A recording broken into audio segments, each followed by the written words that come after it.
May I request you to turn your Bible to the Gospel of John chapter 16 verse 33 please. ದಯಮಾಡಿ ನಿಮ್ಮ ಸತ್ಯವೇದವನ್ನು ಯೋಹಾನನ ಬರೆದ ಸುವಾರ್ತೆ 16ನೇ ಅಧ್ಯಾಯ 33ನೇ ವಚನಕ್ಕೆ ತಿರುಗಿಸ್ತೀರಾ? It's a tremendous word the Lord Jesus has given. ಇಲ್ಲಿ ಒಂದು ಶಕ್ತಿಶಾಲಿಯಾದ ವಾಕ್ಯವನ್ನು ದೇವರು ಯೇಸು ಹೇಳಿದ್ದಾನೆ. John chapter 16 14, 15, 16. ಯೋಹಾನನ ಬರೆದ ಸುವಾರ್ತೆ 14, 15, 16. These are the powerful teachings of Jesus. ಯೇಸುವಿನ ಬಹಳ ಶಕ್ತಿಶಾಲಿಯಾಗಿರುವ ಬೋಧನೆಗಳಿವೆ. When the disciples came to know that Jesus is going to go away, ಯೇಸು ಅವರನ್ನು ಬಿಟ್ಟು ಹೋಗುತ್ತಾ ಇದ್ದಾನೆ ಎಂಬುದಾಗಿ ಶಿಷ್ಯರಿಗೆ ಗೊತ್ತಾದಾಗ they were troubled in their heart. ಅವರ ಹೃದಯಗಳಲ್ಲಿ ಕಳವಳಗೊಂಡರು. They were worried in their life. ಅವರ ಜೀವಿತದಲ್ಲಿ ಚಿಂತೆಗೆ ಒಳಗಾದರು. What will happen? ಏನು ಆಗುವುದು? What will be our future? ನಮ್ಮ ಮುಂದಿನ ಭವಿಷ್ಯವೇನು? Who will take care of us? ನಮ್ಮ ಕುರಿತಾಗಿ ಯಾರು ಚಿಂತಿಸುತ್ತಾರೆ? Who will defend us? ಯಾರು ನಮ್ಮೊಂದಿಗೆ ನಿಲ್ಲುತ್ತಾರೆ? Who will lead us? ಯಾರು ನಮ್ಮನ್ನು ನಡೆಸುವರು? They were troubled. ಅವರಿಗೆ ಕಳವಳ ಉಂಟಾಯಿತು. Sometimes we get troubled in our lives. ಕೆಲವು ಸರ್ತಿ ಈ ರೀತಿಯಾಗಿ ನಾವು ಕೂಡ ಕಳವಳಕ್ಕೆ ಒಳಗಾಗುತ್ತೇವೆ. What will happen my tomorrow? ನಾಳಿನ ಜೀವಿತಕ್ಕೆ ನಂದು ಏನಾಗುತ್ತದೆ? Who will take care of me? ನನ್ನ ಕುರಿತಾಗಿ ಯಾರು ನೋಡಿಕೊಳ್ಳುತ್ತಾರೆ? Will I fail in my life? ನನ್ನ ಜೀವಿತದಲ್ಲಿ ನಾನು ಸೋತು ಹೋಗುತ್ತೇನೋ? Will I fall down in my life? ನನ್ನ ಜೀವಿತದಲ್ಲಿ ನಾನು ಬಿದ್ದು ಹೋಗುತ್ತೇನೋ? Will I lose everything? ಅಥವಾ ನಾನು ಎಲ್ಲವನ್ನು ಕಳೆದುಕೊಳ್ಳುತ್ತೇನೇನೋ? When we are going the circumstances like that, ಈ ರೀತಿಯಾದ ಪರಿಸ್ಥಿತಿಗಳಲ್ಲಿ ನಾವು ದಾಟಿ ಹೋಗುವಾಗ you need to read this passage. ಈ ಒಂದು ಭಾಗವನ್ನು, ಈ ಒಂದು ವಾಕ್ಯವನ್ನು ನೀವು ಓದಬೇಕು. 14, 15, 16. 14, 15, 16. The powerful teachings it is. ಅಲ್ಲಿ ಬಹಳ ಶಕ್ತಿಶಾಲಿ ಇರುವಂತಹ ಬೋಧನೆಗಳಿವೆ. Finally one word he concludes. ಕೊನೆಯದಾಗಿ ಒಂದು ವಾಕ್ಯವನ್ನು ಹೇಳಿ ಮುಗಿಸ್ತಾ ಇದ್ದಾರೆ. That I am going to talk to you today. ಇವತ್ತು ಆ ವಾಕ್ಯ ನಿಮ್ಮೊಂದಿಗೆ ಹೇಳಲಿಕ್ಕೆ ಹೋಗ್ತಾ ಇದ್ದೇನೆ. That is verse 33. ಅದು ವಚನ 33. I have told you these things so that in me you may have peace. In this world you will have trouble, but take heart, I have overcome the world. ನೀವು ನನ್ನಲ್ಲಿದ್ದು ಮನಃಶಾಂತಿಯನ್ನು ಹೊಂದಿದವರಾಗಿರಬೇಕೆಂದು ಇದನ್ನೆಲ್ಲ ನಿಮಗೆ ಹೇಳಿದ್ದೇನೆ. ಲೋಕದಲ್ಲಿ ನಿಮಗೆ ಸಂಕಟ ಉಂಟು, ಧೈರ್ಯವಾಗಿರಿ, ನಾನು ಲೋಕವನ್ನು ಜಯಿಸಿದ್ದೇನೆ ಎಂದು ಹೇಳಿದನು. Amen. Jesus, the title of my message is, ಇವತ್ತು ನನ್ನ ಸಂದೇಶದ ಶೀರ್ಷಿಕೆ 5 key lessons to lead a victorious life. ಒಂದು ಜಯದ ಜೀವಿತವನ್ನು ನಡೆಸುವುದಕ್ಕಾಗಿ 5 ಕೀಗಳಿವೆ. 5 principles. 5 ತತ್ವಗಳು. We want to be the victorious in our lives. ನಮ್ಮ ಜೀವಿತದಲ್ಲಿ ನಾವು ಜಯಶಾಲಿಗಳಾಗಬೇಕು. How many you want to be victorious in our lives? ಎಷ್ಟು ಜನರು ನೀವು ಜಯಶಾಲಿಗಳಾಗಬೇಕಂತ ಇದ್ದೀರಿ ನಿಮ್ಮ ಜೀವಿತದಲ್ಲಿ? If you ask me that question, ನೀವು ಆ ಪ್ರಶ್ನೆ ನನಗೆ ಕೇಳಿದರೆ, I will raise my both hand. I say like this. ನಾನು ಈ ರೀತಿಯಾಗಿ ಎರಡು ಕೈಗಳನ್ನು ಎತ್ತಿ ಹೇಳ್ತೇನೆ, I want to be victorious. ನಾನು ಜಯಶಾಲಿ ಆಗಲೇಬೇಕು. No, but nobody wants to fail. ಯಾರು ಕೂಡ ಸೋಲಲಿಕ್ಕೆ ಮನಸ್ಸಿಲ್ಲ. Nobody wants to fall down. ಯಾರು ಕೂಡ ಕೆಳಗೆ ಬಿಡಲಿಕ್ಕೆ ಮನಸ್ಸಿಲ್ಲ. Nobody wants to go down in his life. ಯಾರು ಕೂಡ ಅವರ ಜೀವಿತದಲ್ಲಿ ಕೆಳಗಡೆ ಹೋಗಲಿಕ್ಕೆ ಮನಸ್ಸಿಲ್ಲ. Everybody wants to come up. ಪ್ರತಿಯೊಬ್ಬರು ಮೇಲೇನೆ ಬರಬೇಕು. So we want to be victorious in our lives. ನಾವು ನಮ್ಮ ಜೀವಿತದಲ್ಲಿ ಜಯಶಾಲಿಯಾದ ಜೀವಿತವನ್ನು ಜೀವಿಸಬೇಕು. I am going to give you 5 principles this morning how we can be victorious in our Christian life. ಇವತ್ತು ನಿಮ್ಮ ಮುಂದೆ ಒಂದು ಮುಂಜಾನೆ ವೇಳೆ 5 ತತ್ವಗಳನ್ನು ಹೇಳಲಿಕ್ಕೆ ಹೋಗ್ತಾ ಇದ್ದೇನೆ. ಯಾವ ರೀತಿಯಾಗಿ ಕ್ರೈಸ್ತರು ತಮ್ಮ ಜೀವಿತದಲ್ಲಿ ಜಯಶಾಲಿಗಳಾಗಬೇಕೆನ್ನುವುದಕ್ಕಾಗಿ. How we can be victorious in our Christian life. में सब मिलकर ऊंची आवाज से जीतने वाले जीतने वाले जीतने वाले जीतने वाले जीतने वाले जीतने वाले. शैतान हमारे कानों में आके कहेगा, शैतानನ ಕಿವಿಯಲ್ಲಿ ಬಂದು ನಮಗೆ ಹೇಳ್ತಾನೆ, आज जीतता है यार, इस वक्त तक कुछ नहीं जीता, अब क्या जीतने के लिए जा रहा है? ಇದುವರೆಗೆ ನೀನು ಜಯಶಾಲಿ ಆಗಲಿ, ಇನ್ನೇನು ಮುಂದೆ ಗೆಲ್ತಿ. और जब कब्र में पैर रखने का वक्त आ गया, अब क्या जीतने वाला है? ಈಗ ನೀನು ಸಮಾಧಿಯಲ್ಲಿ ಕಾಲಿಡೋ ಸಮಯ ಬಂದಿದೆ, ಈಗ ನಿನ್ನ ಜಯಶಾಲಿ ಆಗ್ತಿ. वापस शैतान को ठहर के बोलना है, ತಿರುಗಿ ಶೈತಾನನಿಗೆ ಹೇಳಬೇಕು, दुनिया पर जय प्राप्त किया हुआ यीशु मसीह मेरे साथ है. ಲೋಕವನ್ನು ಜಯಿಸಿದಂತ ಯೇಸು ನನ್ನೊಂದಿಗಿದ್ದಾನೆ. He who has conquered the world. ಈ ಯಾವ ಲೋಕವನ್ನು ಯೇಸು ಗೆದ್ದಿದ್ದಾನೋ, जिसने दुनिया को जीता ही, ಲೋಕವನ್ನು ಜಯಿಸಿದಾತನು, ಲೋಕವನ್ನು ಜಯಿಸಿದಾತನು, he is with me. ಆತನು ನನ್ನೊಂದಿಗಿದ್ದಾನೆ. Hallelujah. Hallelujah. We are victorious in our life. ನಾವು ನಮ್ಮ ಜೀವಿತದಲ್ಲಿ ಜಯಶಾಲಿಗಳಾಗುತ್ತೇವೆ. 5 words are there here. 5 words are there. 5 here. ಪದಗಳಿಲ್ಲಿವೆ. If you read verse 33, 33ನೇ ವಚನ ಓದಿದರೆ there are 5 words or sentences there. ಅಲ್ಲಿ 5 ಪದ ಇರುವಂತಹ ವಾಕ್ಯಗಳಿದೆ. One is, ಒಂದು, I have told you these things. ನಾನು ನಿಮಗೆ ಇದನ್ನು ಹೇಳಿದ್ದೇನೆ. It means he's talking about warnings. ಇದರ ಅರ್ಥ ಅವನು ಎಚ್ಚರಿಕೆಯ ಬಗ್ಗೆ ಹೇಳ್ತಾ ಇದ್ದಾನೆ. So 5 things I want to talk to you. ಇವತ್ತು ನಿಮಗೆ 5 ಸಂಗತಿಗಳನ್ನು ಹೇಳಲಿಕ್ಕೆ ಹೋಗ್ತಾ ಇದ್ದೇನೆ. All starts in English with L. English ನಲ್ಲಿ ನೋಡುವಾಗ ಎಲ್ಲ ಎಲ್ ಎಂಬುದಾಗಿ ಪ್ರಾರಂಭವಾಗುತ್ತದೆ. Listen to the warnings. ಎಚ್ಚರಿಕೆಯನ್ನು ಕೇಳಿರಿ. So we need to listen to his warnings. ನಾವು ಆತನ ಎಚ್ಚರಿಕೆಗಳನ್ನು ಕೇಳಬೇಕು. So many warnings, ಎಚ್ಚರಿಕೆ ಮಾತುಗಳನ್ನು ಈತನು ಹೇಳಿದ್ದಾನೆ. He has given so many warning lessons. ಎಚ್ಚರಿಕೆ ಮಾತುಗಳನ್ನು we need to listen to his warnings. ಯೇಸು ಅನೇಕ ಎಚ್ಚರಿಕೆ ಮಾತುಗಳನ್ನು ನಮಗೆ ಹೇಳಿದ್ದಾನೆ. So we need to listen to that. ನಾವು ಅದನ್ನು ಕೇಳಬೇಕು. Number 2, ಎರಡನೇದು, live in his peace. ಆತನ ಶಾಂತಿಯಲ್ಲಿ ಆತುಕೊಳ್ಳಿರಿ. Number 3, 3, learn from his teaching. ಆತನ ಬೋಧನೆಯಿಂದ ಕಲಿತುಕೊಳ್ಳಿರಿ. Number 4, ನಾಲ್ಕನೇದು, lead a courageous life. ಧೈರ್ಯವುಳ್ಳ ಜೀವಿತವನ್ನು ನಡೆಸಿರಿ. Number 5, ಐದನೇದು, lean on his victory. ಆತನ ಜಯದ ಮೇಲೆ ಆತುಕೊಳ್ಳುವರಾಗಿರಿ. Hallelujah. Hallelujah. These are the 5 things that comes to my mind when I am reaching this passage. ಈ ಒಂದು ಭಾಗವನ್ನು ಓದುವಾಗ ಈ 5 ಸಂಗತಿಗಳು ನನ್ನ ಮನಸ್ಸಿನಲ್ಲಿ ಬರ್ತಾ ಇದೆ. Number 1, ಒಂದನೇದು, we need to listen to his warnings which he has said to us repeatedly and given to us in our lives. ನಮ್ಮ ಜೀವಿತದಲ್ಲಿ ತಿರುಗಿ ಹೇಳಿದ ಯೇಸುವಿನ ಎಚ್ಚರಿಕೆ ಮಾತುಗಳನ್ನು ನಾವು ಯಾವಾಗಲೂ ಕೇಳುವವರಾಗಿರಬೇಕು. Sometimes we ignore the warnings. ಕೆಲವು ಸರಿತಿ ಎಚ್ಚರಿಕೆಗಳನ್ನು ನಾವು ಕೇಳುವುದಿಲ್ಲ. बहुत बार जो है नजरअंदाज कर देते हैं. बहुत सारे warnings हमारी जिंदगी में आ जाते हैं. ನಮ್ಮ ಜೀವಿತದಲ್ಲಿ ಬರುವ ಅನೇಕ ಎಚ್ಚರಿಕೆಗಳನ್ನು ಕುರಿತಾಗಿ ನಾವು ಬಹಳ ತಾತ್ಸಾರ ಮಾಡಿಬಿಡುತ್ತೇವೆ. A passenger who is sitting in the bus, he may ignore the warnings. ಪ್ರಯಾಣ ಮಾಡುತ್ತಿರುವ ಒಬ್ಬ ವ್ಯಕ್ತಿ ಬಸ್ನಲ್ಲಿ ಕೂತುಕೊಂಡಿರುವಾಗ ಎಚ್ಚರಿಕೆ ವಿಷಯದಲ್ಲಿ ಅವನು ತಾತ್ಸಾರ ಮಾಡಿಬಿಡ್ತಾನೆ. He may ignore, I am saying that he may ignore the warning signs, the man who is sitting in the bus, but the driver cannot do that. ಬಸ್ನಲ್ಲಿ ಕೂತುಕೊಂಡಿರುವಂತಹ ಪ್ರಯಾಣಿಕನು ಕೊಟ್ಟಂತ ಎಚ್ಚರಿಕೆಗಳನ್ನು ಅವನು ಗಮನಿಸದೇ ಇರಬಹುದು, ಆದರೆ ವಾಹನ ಚಲಿಸುತ್ತಿರುವ ಡ್ರೈವರ್ ಅದನ್ನು ಎಂದಿಗೂ ಗಮನಿಸುವನಾಗಿದ್ದಾನೆ. We have to. ನಾವು ಅದನ್ನು ಮಾಡಲೇಬೇಕು. Lots of warnings that we need to give heed in our lives. ನಮ್ಮ ಜೀವಿತದಲ್ಲಿರುವ ಎಚ್ಚರಿಕೆಗಳನ್ನು ನಾವು ಯಾವಾಗಲೂ ಗಮನ ಕೊಡುವಂತವರಾಗಿರಬೇಕು. So listen to the warnings the Lord has given to us. ಯೇಸು ಕೊಟ್ಟಂತಹ ಎಚ್ಚರಿಕೆಯ ಮಾತುಗಳನ್ನು ನಾವು ಕೇಳಬೇಕು. John chapter 15 verse 21 warning he gave. ಯೋಹಾನ ಬರೆದ ಸುವಾರ್ತೆ 15ನೇ ಅಧ್ಯಾಯ 20 ವಚನದಲ್ಲಿ ಒಂದು ಎಚ್ಚರಿಕೆ ಇದೆ. Remember the words that I have spoken to you. ನಾನು ನಿಮಗೆ ಹೇಳಿದ ಮಾತುಗಳನ್ನು ಜ್ಞಾಪಕ ಮಾಡಿಕೊಳ್ಳಿರಿ. No servant is greater than the master. ತನ್ನಿಗಿಂತ ಆಳು ದೊಡ್ಡವನಲ್ಲ. If they persecuted me, they will persecute you also. ನನ್ನನ್ನು ಹಿಂಸೆ ಪಡಿಸಿದರೆ ನಿಮ್ಮನ್ನು ಕೂಡ ಸಹ ಹಿಂಸೆ ಪಡಿಸುವರು. If they obeyed my teachings, they will obey you. ಅವರು ನನ್ನ ಮಾತನ್ನು ಕೈಕೊಂಡು ನಡೆದರೆ ನಿಮ್ಮ ಮಾತನ್ನು ಸಹ ಕೈಕೊಂಡು ನಡೆಯುವರು. Jesus is giving one warning here. ಇಲ್ಲಿ ಯೇಸು ಒಂದು ಎಚ್ಚರಿಕೆಯನ್ನು ಕೊಡ್ತಾ ಇದ್ದಾನೆ. What that is this, that no servant is greater than the master. ಯಾವ ದನಿಗಿಂತ ಆಳು ದೊಡ್ಡವನಲ್ಲ.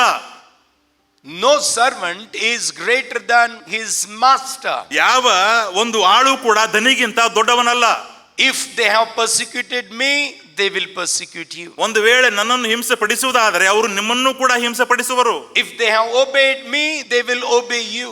ಅವರು ನನ್ನ ಮಾತನ್ನು ಕೈಕೊಂಡು ನಡೆದರೆ ಅವರು ನಿಮ್ಮ ಮಾತುಗಳನ್ನು ಕೂಡ ಕೈಕೊಂಡು ನಡೆಯುತ್ತಾರೆ. What Jesus is saying? ಯೇಸು ಇಲ್ಲಿ ಏನು ಹೇಳ್ತಾ ಇದ್ದಾನೆ? यीशु मसीह क्या बता रहे हैं यहाँ? ಯೇಸು ಇಲ್ಲಿ ಏನು ಹೇಳ್ತಾ ಇದ್ದಾನೆ? अगर वो मुझे सताए हैं तो आपको भी सताएंगे. ಒಂದು ವೇಳೆ ಅವರು ನನ್ನನ್ನು ಹಿಂಸೆ ಪಡಿಸಿದರೆ ನಿಮ್ಮನ್ನು ಕೂಡ ಹಿಂಸೆ ಪಡಿಸುವರು. मैं अगर तकलीफ में गया हूँ तो आप भी तकलीफ में जाएंगे. ನಾನು ಕಷ್ಟಕ್ಕೆ ಒಳಗಾಗಿದ್ದರೆ ನೀವು ಕೂಡ ಕಷ್ಟಕ್ಕೆ ಒಳಗಾಗುತ್ತೀರಿ. मैं तकलीफ में गया हूँ, ನಾನು ಕಷ್ಟಕ್ಕೆ ಒಳಗಾಗಿದ್ದರೆ आप भी तकलीफ में जाएंगे. ನೀವು ಕೂಡ ಕಷ್ಟಕ್ಕೆ ಒಳಗಾಗ್ತೀರಿ. वार्निंग पहले ही दिए हैं. ಈ ಎಚ್ಚರಿಕೆಯನ್ನು ಮೊದಲೇ ಕೊಟ್ಟಿದ್ದಾನೆ. इसलिए कह रहे हैं be prepared, be prepared, be prepared, तैयार रहो. ಅದಕ್ಕಾಗಿ ಯೇಸು ಹೇಳ್ತಾ ಇದ್ದಾನೆ, ಸಿದ್ಧರಾಗಿರಿ, ಸಿದ್ಧರಾಗಿರಿ, ಸಿದ್ಧರಾಗಿರಿ. जब दो करके यीशु मसीह अपने चेलों को भेज रहे थे, ಯಾವಾಗ ಯೇಸು ತನ್ನ ಶಿಷ್ಯರನ್ನು ಇಬ್ಬರನ್ನಾಗಿ ಕಳುಹಿಸ್ತಾ ಇದ್ದನೋ, मत्ती सुसमाचार 10वें अध्याय के 16वें वचन में, ಮತ್ತಾಯನ ಬರೆದ ಸುವಾರ್ತೆ 10ನೇ ಅಧ್ಯಾಯ 16ನೇ ವಚನದಲ್ಲಿ ಸಂದರ್ಭದಲ್ಲಿ यीशु मसीह दो दो करके अपने चेलों को भेज रहे थे। ಯೇಸು ತನ್ನ ಶಿಷ್ಯರನ್ನು ಇಬ್ಬಿಬ್ಬರನ್ನಾಗಿ ಕಳುಹಿಸ್ತಾ और ಇದ್ದಾನೆ. कह रहे हैं, I am sending you like a sheep among the wolves, so therefore be as shrewd as the snakes and innocent as doves. Jesus said, be wise like a serpent, ನಾವು ಸರ್ಪಗಳ ಹಾಗೆ ಜಾಣರಾಗಬೇಕು, be innocent like dove. ಮತ್ತು ಪಾರಿವಾಳಗಳ ಹಾಗೆ ನಿಷ್ಕಪಟಿಗಳಾಗಬೇಕು. And Jesus is telling that we must be wise in our life. ಯೇಸು ಹೇಳ್ತಾ ಇದ್ದಾನೆ, ನಾವು ನಮ್ಮ ಜೀವಿತದಲ್ಲಿ ಜಾಣರಾಗಬೇಕು. There are some good people, ಕೆಲವು ಜನರಿದ್ದಾರೆ ಒಳ್ಳೆಯವರಾಗಿದ್ದಾರೆ, there are people who are praying, ಕೆಲವು ಜನರಿದ್ದಾರೆ ಅವರು ಪ್ರಾರ್ಥನೆ ಮಾಡ್ತಾ ಇದ್ದಾರೆ, they are sincere people, ಅವರು ಪ್ರಾಮಾಣಿಕ ಜನರು, but they are not wise in their life. ಆದ್ರೆ ಅವರ ಜೀವಿತದಲ್ಲಿ ಜಾಣರಲ್ಲ. We need to be wise. ನಾವು ನಮ್ಮ ಜೀವಿತದಲ್ಲಿ ಜಾಣರಾಗಬೇಕು. There are two books in the Bible which are called Psalms and Proverbs. Bible ನಲ್ಲಿ ಎರಡು ಪುಸ್ತಕಗಳಿವೆ, ಒಂದು ಕೀರ್ತನೆ ಇದೆ, ಒಂದು ಜ್ಞಾನೋಕ್ತಿ ಇದೆ. One Psalms is worshiping God. ಕೀರ್ತನೆ ಹೇಳ್ತಾ ಇದೆ ದೇವರನ್ನ ಆರಾಧನೆ ಮಾಡ್ರಿ. Psalms is talking about the worshiping to God. ಕೀರ್ತನೆಗಳು ದೇವರನ್ನು ಆರಾಧನೆ ಮಾಡುವುದರ ಬಗ್ಗೆ ಹೇಳ್ತಾ ಇದೆ. And the Proverbs are to dealing with man. ಜ್ಞಾನೋಕ್ತಿಗಳು ಅನ್ನುವಾಗ ಆ ಜ್ಞಾನೋಕ್ತಿಗಳು ಮನುಷ್ಯನೊಂದಿಗೆ ಹೇಗೆ ನಡೆದುಕೊಳ್ಳಬೇಕೆಂಬುದಾಗಿ ಹೇಳ್ತಾ ಇದೆ. Psalms, they teach us to worship God. ಕೀರ್ತನೆಗಳು ದೇವರನ್ನು ಆರಾಧನೆ ಮಾಡುವುದಕ್ಕಾಗಿ ಕಲಿಸುತ್ತದೆ. But at the same time we need to be wise how to deal with people. ಆದ್ರೆ ಅದೇ ಸಮಯದಲ್ಲಿ ಜನರೊಂದಿಗೆ ಹೇಗೆ ವ್ಯವಹರಿಸಬೇಕೆನ್ನುವುದು ಕೂಡ ನಾವು ಕಲಿತುಕೊಳ್ಳಬೇಕು. खुदा के साथ भी हमें रिश्ता रखना है, ದೇವರೊಟ್ಟಿಗೆ ಕೂಡ ನಾವು ಸಂಬಂಧ ಇಟ್ಟುಕೊಳ್ಳಬೇಕು, और आदमियों के साथ भी रिश्ता रखना है. ಮತ್ತು ಮನುಷ್ಯರೊಂದಿಗೂ ಕೂಡ ನಾವು ಸಂಬಂಧ ಇಟ್ಟುಕೊಳ್ಳಬೇಕು. यीशु मसीह बता रहे हैं, be prepared because you are bound to have a trouble in this world. ಯೇಸು ಹೇಳ್ತಾ ಇದ್ದಾನೆ, ನೀವು ಸಿದ್ಧವುಳ್ಳವರಾಗಿರಿ, ಕಾರಣ ಈ ಲೋಕದಲ್ಲಿ ನಿಮಗೆ ಕಷ್ಟಗಳು ಉಂಟು. उसके बाद कह रहे हैं होशियार भी रहना है. ಅದಾದ ಮೇಲೆ ಹೇಳ್ತಾ ಇದ್ದಾನೆ, ನೀವು ಬಹಳ ಎಚ್ಚರಿಕೆ ಜಾಣರಾಗಿರು ಕೂಡ ಇರಬೇಕು. पतरस की पहली किताब 4 अध्याय में पतरस बता रहे हैं, 1 ಪೇತ್ರ 4ನೇ ಅಧ್ಯಾಯದಲ್ಲಿ ಪೇತ್ರನು ಹೇಳ್ತಾ ಇದ್ದಾನೆ, जब तकलीफ और मुसीबत तुम्हारी जिंदगी में आ जाती है, ನಿಮ್ಮ ಜೀವಿತದಲ್ಲಿ ಕಷ್ಟ ಸಂಕಟಗಳು ಬರುವಾಗ कोई एक अजीब सी चीज आई है बोल के ताज्जुब नहीं करना है. ಏನೋ ಒಂದು ಆಶ್ಚರ್ಯಕರವಾದ ಸಂಗತಿ ನಡೆಯಿತು ಎಂಬುದಾಗಿ ನೀವು ಗಲಿಬಿಲಿಗೆ ಒಳಗಾಗಬಾರದು. Suddenly we get surprised. ತಕ್ಷಣವೇ ನಮಗೆ ಒಂದು ಗಲಿಬಿಲಿ ಆಗಿ ಬಿಡುತ್ತದೆ. समझो हमारे घर को मेहमान आ गए, ತಿಳಿದುಕೊಳ್ಳ್ರಿ, ನಮ್ಮ ಮನೆಗೆ ಅತಿಥಿಗಳು ಬಂದ್ರೆ सरप्राइज हो जाता है क्या? ತಕ್ಷಣವೇ ಬಂದ್ಬಿಟ್ರೆ ನಮಗೆ ಆಶ್ಚರ್ಯವಾಗ್ತದೆ ಅಲ್ರಿ? समझो एक पास्टर के घर को प्रार्थना के लिए कोई आ रहे हैं, ಪಾಸ್ಟರ್ ಅವ್ರ ಮನೆಗೆ ಪ್ರಾರ್ಥನೆಗೆ ಯಾರು ಬರ್ತಾ ಇದ್ದಾರೆ, वो कोई ताज्जुब हो जाता है क्या? ಅದು ಏನಾದ್ರೂ ಆಶ್ಚರ್ಯವಾಗ್ತದೇನ್ರಿ? No, nothing. ಇಲ್ಲ, ಆಗುವುದಿಲ್ಲ. Part of pastor's life. ಅದು ಪಾಸ್ಟರ್ ಅವರ ಜೀವಿತದ ಒಂದು ಭಾಗವಾಗಿದೆ. समझो एक डॉक्टर के घर में एक पैरालिटिक डॉक्टर के क्लिनिक में एक पैरालिटिक मैन आ रहा है. ಡಾಕ್ಟರ್ ಒಂದು ಮನೆಗೆ ಯಾರೋ ಪಾರ್ಶ್ವ ರೋಗಿಯನ್ನು ಕರ್ಕೊಂಡು ಬಂದ್ರು. Do you think that, oh, why this man came here? ನಿಮಗೆ ಅನಿಸುತ್ತದೆ, ಓ ಯಾಕೆ ಈ ವ್ಯಕ್ತಿ ಬಂದ ಇಲ್ಲಿ ऐसे नहीं होता. It doesn't. He is not surprised. ಹೀಗೆ ಅವನಿಗೆ ಆಶ್ಚರ್ಯವಾಗುವುದಿಲ್ಲ. पतरस भी ऐसे ही कह रहे हैं. ಪೇತ್ರನು ಕೂಡ ಅದೇ ಹೇಳ್ತಾ ಇದ್ದಾನೆ, जब अलग अलग परेशानी तुम्हारी जिंदगी में आ जाती है, ನೀವು ನಿಮ್ಮ ಜೀವಿತದಲ್ಲಿ ಅನೇಕ ಕಷ್ಟಕ್ಕೆ ಒಳಗಾದಾಗ ये परेशानी को देखकर ताज्जुब मत रहो. ಆ ಕಷ್ಟಗಳನ್ನು ನೋಡಿ ನೀವು ಆಶ್ಚರ್ಯಗೊಳ್ಳಬೇಡ್ರಿ. जिंदगी का हिस्सा है, ಅದು ಜೀವಿತದ ಒಂದು ಭಾಗವಾಗಿದೆ. और तिमोथी की दूसरी किताब 3 अध्याय के 12वें वचन में पौल कह रहे हैं, 2ನೇ ತಿಮೋಥಿ ಬರೆದ ಪತ್ರಿಕೆ 3ನೇ ಅಧ್ಯಾಯ 12ನೇ ವಚನದಲ್ಲಿ ಪೌಲನು ಹೇಳ್ತಾ ಇದ್ದಾನೆ, everyone who wants to lead a godly life must suffer. ಪ್ರತಿಯೊಬ್ಬರು ಕ್ರಿಸ್ತನಲ್ಲಿ ಸದ್ಭಕ್ತರಾಗಿ ಯಾರು ಜೀವಿಸುತ್ತಾರೋ ಅವರೆಲ್ಲರೂ ಹಿಂಸೆಗೆ ಒಳಗಾಗಲೇಬೇಕು. Everyone who wants to lead a godly life, ಪ್ರತಿಯೊಬ್ಬರು ಯಾರೆಲ್ಲ ಸದ್ಭಕ್ತರಾಗಿ ದೇವರಲ್ಲಿ ನಡೆಯಬೇಕನ್ನುತ್ತಾ ಇದ್ದಾರೋ, problems are bound to come. ಆ ಕಷ್ಟಗಳು ಅವರಿಗೆ ಬರಲಿಕ್ಕೆ ಇದೆ. So lesson number 1, ಮೊದಲನೇ ಒಂದು ಪಾಠ, we need to listen to the warnings. ಎಚ್ಚರಿಕೆಯ ಮಾತುಗಳನ್ನು ನಾವು ಕೇಳಬೇಕು. Jesus has told me, ಯೇಸು ನನಗೆ ಹೇಳಿದ್ದಾನೆ, Jesus has advised me, warned about me about this. ಯೇಸು ಇದರ ಕುರಿತಾಗಿ ನನಗೆ ಎಚ್ಚರಿಕೆಯನ್ನು ಕೊಟ್ಟಿದ್ದಾನೆ. I am prepared about that. ನಾನು ಅದರ ಕುರಿತಾಗಿ ಸಿದ್ಧನಾಗಿದ್ದೇನೆ. I am ready for that. ನಾನು ಅದಕ್ಕಾಗಿ ಸಿದ್ಧನಾಗಿದ್ದೇನೆ. If you go to the 16th chapter of the Gospel of Matthew, ಮತ್ತಾಯನ ಬರೆದ ಸುವಾರ್ತೆ 16ನೇ ಅಧ್ಯಾಯಕ್ಕೆ ಹೋದರೆ, Jesus knew the problems before the problem could come to him. ಆತನ ಮುಂದೆ ಸಮಸ್ಯೆ ಬರುವುದಕ್ಕಿಂತ ಮುಂಚೆ ಗೊತ್ತಿತ್ತು ಯಾವ ಸಮಸ್ಯೆಗಳು ಎಂಬುದಾಗಿ. परेशानी आने से पहले यीशु मसीह को मालूम था कि परेशानी कहां से कब कैसे आ रही है. ಸಮಸ್ಯೆ ಬರುವುದಕ್ಕಿಂತ ಮುಂಚೆ ಯೇಸುವಿಗೆ ಗೊತ್ತಿತ್ತು ಎಲ್ಲಿಂದ ಬರ್ತಾ ಇದೆ, ಹೇಗೆ ಬರ್ತಾ ಇದೆ ಎಂಬುದಾಗಿ. जब यीशु मसीह के बारे में सुनते हैं तो एक बात याद रखना है, ಯೇಸು ಕ್ರಿಸ್ತನ ಕುರಿತಾಗಿ ಕೇಳಿದಾಗ ಒಂದು ಮಾತನ್ನು ನೆನಪಿಟ್ಟುಕೊಳ್ಳಬೇಕು. जब आप इस दुनिया में थे, ಯಾವಾಗ ಯೇಸು ಈ ಲೋಕದಲ್ಲಿ ಇದ್ದರೋ, हमारे जैसे इंसान इंसान थे वो, ನಮ್ಮ ಹಾಗೆ ಅವರು ಕೂಡ ಮನುಷ್ಯರಾಗಿದ್ದರು. और खुदा की वो खासियतें छोड़कर एक इंसान बनकर आए थे. ಅವರು ದೇವರ ಒಂದು ಮಹಿಮೆಯನ್ನು ಬಿಟ್ಟು ಮನುಷ್ಯನಾಗಿ ಲೋಕದಲ್ಲಿ ಬಂದಿದ್ರು. जैसे इंसान को दर्द होता है वैसे यीशु मसीह को दर्द होता ಯಾವ था. ರೀತಿಯಾಗಿ ಒಬ್ಬ ಮನುಷ್ಯನಿಗೆ ನೋವು ಆಗುತ್ತದೆ ಅದೇ ನೋವು ಯೇಸುವಿಗೆ ಕೂಡ ಆಗುತ್ತಾ ಇತ್ತು. जब मारने के बाद खून जैसे बहता है यीशु मसीह से भी खून बहता था. ಯಾವಾಗ ಒಬ್ಬನಿಗೆ ಹೊಡೆದಾಗ ಅವನ ಶರೀರದಿಂದ ರಕ್ತ ಬರುತ್ತದೆ ಅದೇ ರೀತಿಯಾಗಿ ಯೇಸುವಿಗೂ ಕೂಡ ರಕ್ತ ಬರ್ತಿತ್ತು. जैसे हमें भूख लगती है मसीह को भी भूख लगती थी. ಯಾವ ರೀತಿಯಾಗಿ ನಮಗೆ ಹಸಿವಾಗುತ್ತದೆ ಅದೇ ರೀತಿಯಾಗಿ ಅವ್ರಿಗೂ ಕೂಡ ಹಸಿವಾಗ್ತಾ ಇತ್ತು. नींद आती थी ಅವ್ರಿಗೆ ನಿದ್ದೆ ಬರ್ತಿತ್ತು. और परेशान होते थे. ಅವರು ಕೂಡ ಒಂದು ಗಲಿಬಿಲಿಗೆ ಒಳಗಾಗ್ತಿದ್ರು. हमारे जैसे इंसान थे वो, ನಮ್ಮ ಹಾಗೆ ಅವರು ಕೂಡ ಮನುಷ್ಯರಾಗಿದ್ದರು. लेकिन एक बात जानते थे, ಆದ್ರೆ ಒಂದು ಅವರಿಗೆ ಗೊತ್ತಿತ್ತು, आने वाले दिनों में परेशानी आने वाली है. ಬರುವ ದಿನಗಳಲ್ಲಿ ಕಷ್ಟಗಳು ಬರಲಿಕ್ಕೆ ಹೋಗ್ತಾ ಇದೆ. इसलिए वो तैयार हो गए. ಅದಕ್ಕಾಗಿ ಅವರು ಸಿದ್ಧರಾದರು. ये वार्निंग हमें भी दे रहे हैं. ಈ ಒಂದು ಎಚ್ಚರಿಕೆಯನ್ನು ನಮಗೂ ಕೂಡ ಕೊಡ್ತಾ ಇದ್ದಾರೆ. Number 1, listen to the warnings that I have repeatedly given to you, saying the Lord Jesus to his disciples. ಒಂದನೇದಾಗಿ ಕರ್ತನಾದ ಯೇಸು ಸ್ವಾಮಿ ಅವರು ತನ್ನ ಶಿಷ್ಯರಿಗೆ ಕೊಟ್ಟಂತಹ ಎಚ್ಚರಿಕೆ ಮಾತುಗಳನ್ನು ನಾವು ಕೂಡ ಕೇಳುವವರಾಗಿರಬೇಕು. So he is listening. He is saying, listen to my warnings. ಆತನು ಹೇಳ್ತಾ ಇದ್ದಾನೆ, ಯೇಸು ಹೇಳ್ತಾ ಇದ್ದಾನೆ, ನನ್ನ ಎಚ್ಚರಿಕೆ ಮಾತನ್ನು ಕೇಳಿರಿ. So we need to listen to the warnings of the Lord Jesus Christ. ಯೇಸುವಿನ ಎಚ್ಚರಿಕೆಯ ಮಾತನ್ನು ನಾವು ಕೇಳಬೇಕು. Number 2, ಎರಡನೇದು, live in his peace. ಆತನ ಶಾಂತಿಯಲ್ಲಿ ಜೀವಿಸಿರಿ. We have two things. ನಮಗೆ ಎರಡು ಸಂಗತಿಗಳಿವೆ. If you read this passage, Jesus is talking about two things. ಈ ಒಂದು ಭಾಗ, ಈ ಒಂದು ವಾಕ್ಯ ಓದಿದರೆ ಅಲ್ಲಿ ಎರಡು ಸಂಗತಿಗಳನ್ನು ಹೇಳ್ತಾ ಇದ್ದಾರೆ. You have trouble in the world. ಲೋಕದಲ್ಲಿ ನಿಮಗೆ ಕಷ್ಟಗಳುಂಟು.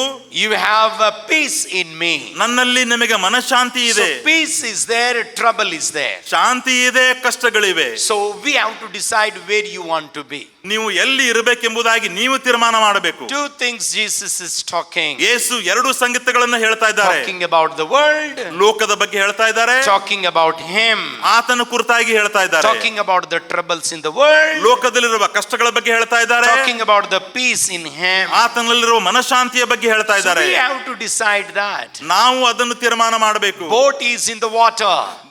ದೋಣಿ ನೀರಿನಲ್ಲಿದೆ. So there is a security in the boat and there is a sinking in the ocean. ಮತ್ತು ಆ ದೋಣಿಯಲ್ಲಿ ನಮಗೆ ಸಂರಕ್ಷಣೆ ಇದೆ, ಸಮುದ್ರದಲ್ಲಿ ನಮಗೆ ಅಪಾಯವಿದೆ. We can sink down in the ocean ಆ ಒಂದು ಸಮುದ್ರದಲ್ಲಿ ನಾವು ಮುಳುಗುವ ಸಾಧ್ಯತೆ ಇದೆ. and there is a security in the boat. ಮತ್ತು ದೋಣಿಯಲ್ಲಿ ನಮಗೆ ಸಂರಕ್ಷಣೆ ಇದೆ. We have to decide that. ನಾವು ಅದನ್ನು ತೀರ್ಮಾನ ಮಾಡಬೇಕು. Where do we live? ನಾವು ಎಲ್ಲಿ ವಾಸ Do ಮಾಡ್ತೇವೆ? we live in the world? ಲೋಕದಲ್ಲಿ ವಾಸ ಮಾಡುತ್ತೇವೆ. Yes, we are in the world. We have to live in the world. ಹೌದು, ನಾವು ಲೋಕದವರಾಗಿದ್ದೇವೆ, ಲೋಕದಲ್ಲಿ ಜೀವಿಸಬೇಕು. But when we are living in the world, ನಾವು ಲೋಕದಲ್ಲಿ ಜೀವಿಸುವಾಗ we have to live in Christ. ನಾವು ಕ್ರಿಸ್ತನಲ್ಲಿ ಜೀವಿಸಬೇಕು. As we live in a boat, though we are traveling in an ocean, ಒಂದು ಸಮುದ್ರದಲ್ಲಿ ಪ್ರಯಾಣ ಮಾಡಿದಾಗಿಯೂ ಕೂಡ ದೋಣಿಯಲ್ಲಿ ನಾವು ಕೂತ್ಕೊಂಡಿರುವಾಗ so same way we have to be in the boat. ಅದೇ ರೀತಿಯಾಗಿ ನಾವು ದೋಣಿಯಲ್ಲಿರಬೇಕು.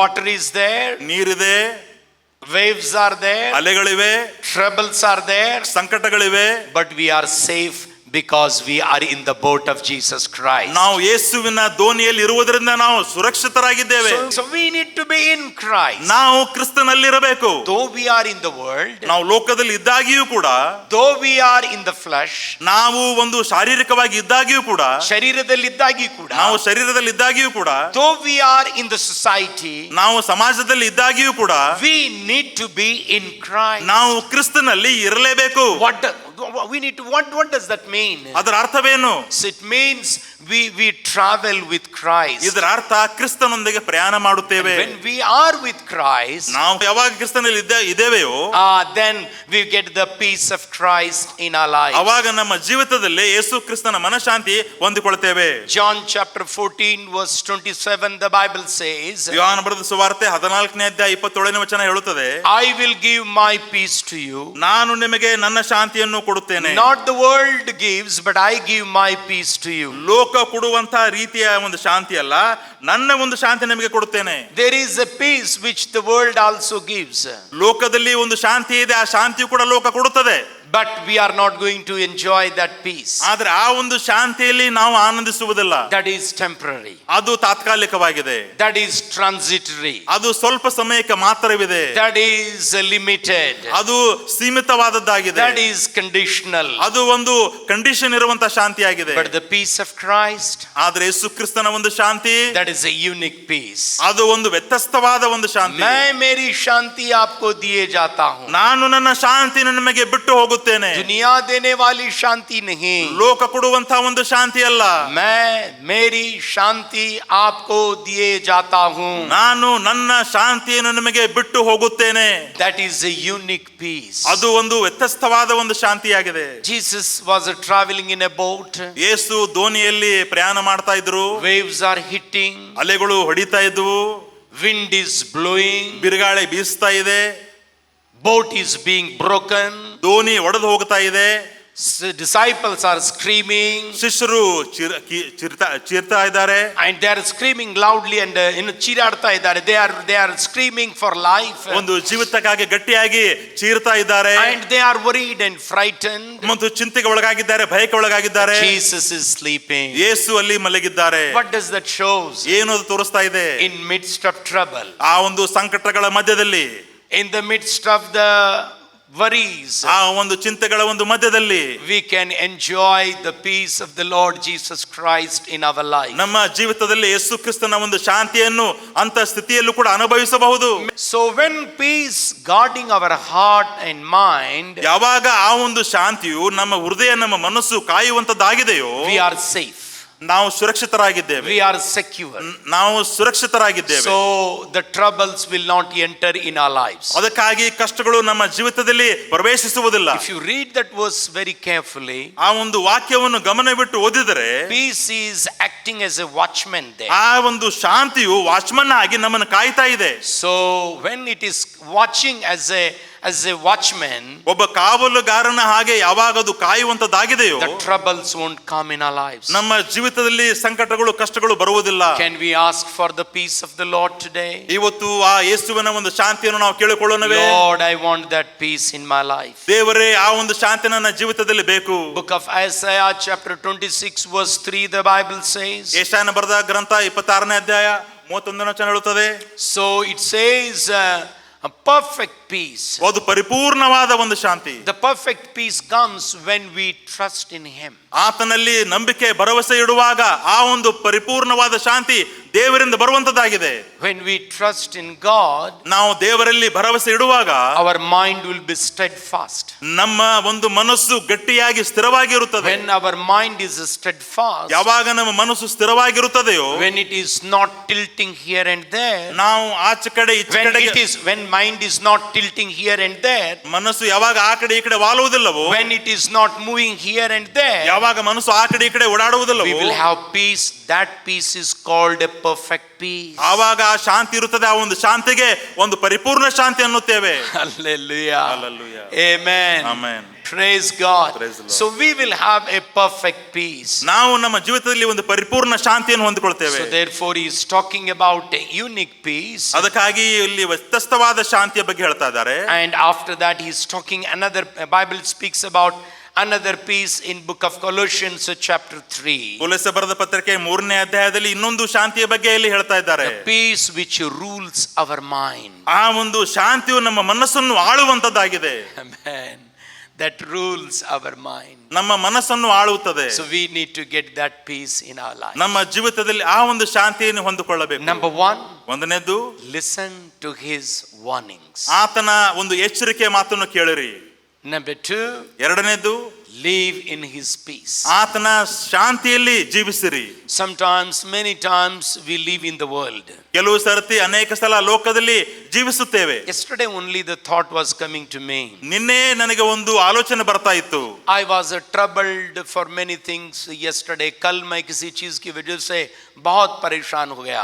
ನಿನ್ನೆ ಕೆಲವು ಸಂಗತಿಗಳ ವಿಷಯದ ಒಳಗಾಗಿ ನಾನು ಕಷ್ಟಕ್ಕೆ, ಚಿಂತೆಗೆ ಒಳಗಾಗಿದ್ದೆ. Suddenly I started meditating this word. ತಕ್ಷಣವೇ ಈ ಒಂದು ವಾಕ್ಯವನ್ನು ಧ್ಯಾನ ಮಾಡಲಿಕ್ಕೆ ಪ್ರಾರಂಭ ಮಾಡಿದೆ. मैं अपने आप से पूछना शुरू कर दिया. ನನಗೆ ನನಗೆ ನಾನೇ ಕೇಳಲಿಕ್ಕೆ ಪ್ರಾರಂಭ ಮಾಡಿದೆ, तू दुनिया में है या मसीह में है? ನೀನು ಲೋಕದಲ್ಲಿದ್ದೀಯೋ ಅಥವಾ ಯೇಸುವಿನಲ್ಲಿದ್ದೀಯೋ? जब दुनिया में है तो तकालीफें हैं, ನೀನು ಲೋಕದಲ್ಲಿರುವುದಾದರೆ ಕಷ್ಟಗಳಿವೆ, दुनिया में है तो तूफान है, ಲೋಕದಲ್ಲಿರುವುದಾದರೆ ನಿನಗೆ ಬಿರುಗಾಳಿ ಇದೆ, तू दुनिया में है तो परेशानी में है, ನೀನು ಲೋಕದಲ್ಲಿರುವುದಾದರೆ ನಿನಗೆ ಸಮಸ್ಯೆಗಳಿವೆ. दुनिया में रहते रहते आपको मसीह में होना चाहिए. ಲೋಕದಲ್ಲಿಯೇ ಇದ್ದುಕೊಂಡು ನಾವು ಯೇಸು ಕ್ರಿಸ್ತನಲ್ಲಿ ಇರಬೇಕು. Then we can enjoy the peace of God. ಅವಾಗ ದೇವರ ಶಾಂತಿಯನ್ನು ನಾವು ಆನಂದಿಸುತ್ತೇವೆ. जब ये थॉट मेरे मन में दौड़ना शुरू कर दिए, ಯಾವಾಗ ಈ ಒಂದು ಆಲೋಚನೆ ನನ್ನ ಮನಸ್ಸಿನಲ್ಲಿ ಓಡಾಡಲಿಕ್ಕೆ ಪ್ರಾರಂಭವಾಯಿತು, suddenly the peace of Christ started flowing in my mind. ತಕ್ಷಣವೇ ನನ್ನ ಮನಸ್ಸಿನಲ್ಲಿ ಯೇಸು ಕ್ರಿಸ್ತನ ಶಾಂತಿ ಬರಲಿಕ್ಕೆ ಪ್ರಾರಂಭವಾಯಿತು. Live in peace. ಶಾಂತಿಯಲ್ಲಿ ಜೀವಿಸಿರಿ. Live in his peace. ಆತನ ಒಂದು ಯೇಸುವಿನ ಶಾಂತಿಯಲ್ಲಿ ಜೀವಿಸಿರಿ. Not in my peace. ನಮ್ಮ ಶಾಂತಿಯಲ್ಲಿ ಅಲ್ಲ, not in the peace of the world, ಈ ಲೋಕದ ಒಂದು ಶಾಂತಿಯಲ್ಲಿ ಅಲ್ಲ, not in the peace which the people give. ಜನರು ಕೊಡುವಂತಹ ಶಾಂತಿಯಲ್ಲಿ ನಾವು ಜೀವಿಸಬಾರದು. World also gives the peace, ಲೋಕವು ಕೂಡ ಶಾಂತಿ ಕೊಡುತ್ತದೆ. people also give the peace, ಜನರು ಕೂಡ ಶಾಂತಿಯನ್ನು ಕೊಡುತ್ತಾರೆ. I also get the peace, ನಾನು ಕೂಡ ಶಾಂತಿಯನ್ನು ಕೊಡ್ತೇನೆ, but that's not the peace that we need. ಆದ್ರೆ ಆ ಒಂದು ಶಾಂತಿ ನಾವು ಹೊಂದಿಕೊಳ್ಳಬಾರದು. We need the peace of Christ. ನಮಗೆ ಕ್ರಿಸ್ತನ ಒಂದು ಶಾಂತಿ ಬೇಕು. What is the uniqueness of the peace of Christ? ಯೇಸು ಕ್ರಿಸ್ತನ ಶಾಂತಿಯ ಒಂದು ವ್ಯತ್ಯಾಸತೆ ಏನು? In trouble we experience peace. ಕಷ್ಟಗಳ ಮಧ್ಯದಲ್ಲಿ ಆ ಒಂದು ಶಾಂತಿಯನ್ನು ಅನುಭವಿಸುತ್ತೇವೆ. Trouble is not gone, ಕಷ್ಟಗಳು ಹೋಗಿಲ್ಲ, sickness is not gone, ರೋಗವು ಹೋಗಿಲ್ಲ, loan burden is not gone, ಸಾಲದ ಒಂದು ಭಾರ ಬಿಟ್ಟು ಹೋಗಿಲ್ಲ, criticism from the people is not gone. ಜನರಿಂದ ಬರುವಂತ ದೂಷಣೆ ನಮ್ಮಿಂದ ಬಿಟ್ಟು ಹೋಗಿಲ್ಲ. But in midst of that, ಆದ್ರೆ ಅವುಗಳ ಮಧ್ಯದಲ್ಲಿ I'm enjoying the peace of Christ. ನಾನು ಕ್ರಿಸ್ತನ ಒಂದು ಶಾಂತಿಯನ್ನು ಅನುಭವಿಸ್ತಾ ಇದ್ದೇನೆ. That is the peace of Christ. ಅದು ಒಂದು ಕ್ರಿಸ್ತನ ಒಂದು ಶಾಂತಿಯಾಗಿದೆ. Let it rule in our lives. ಆ ಒಂದು ಶಾಂತಿ ನಮ್ಮ ಜೀವಿತವನ್ನು ಆಳಲಿ.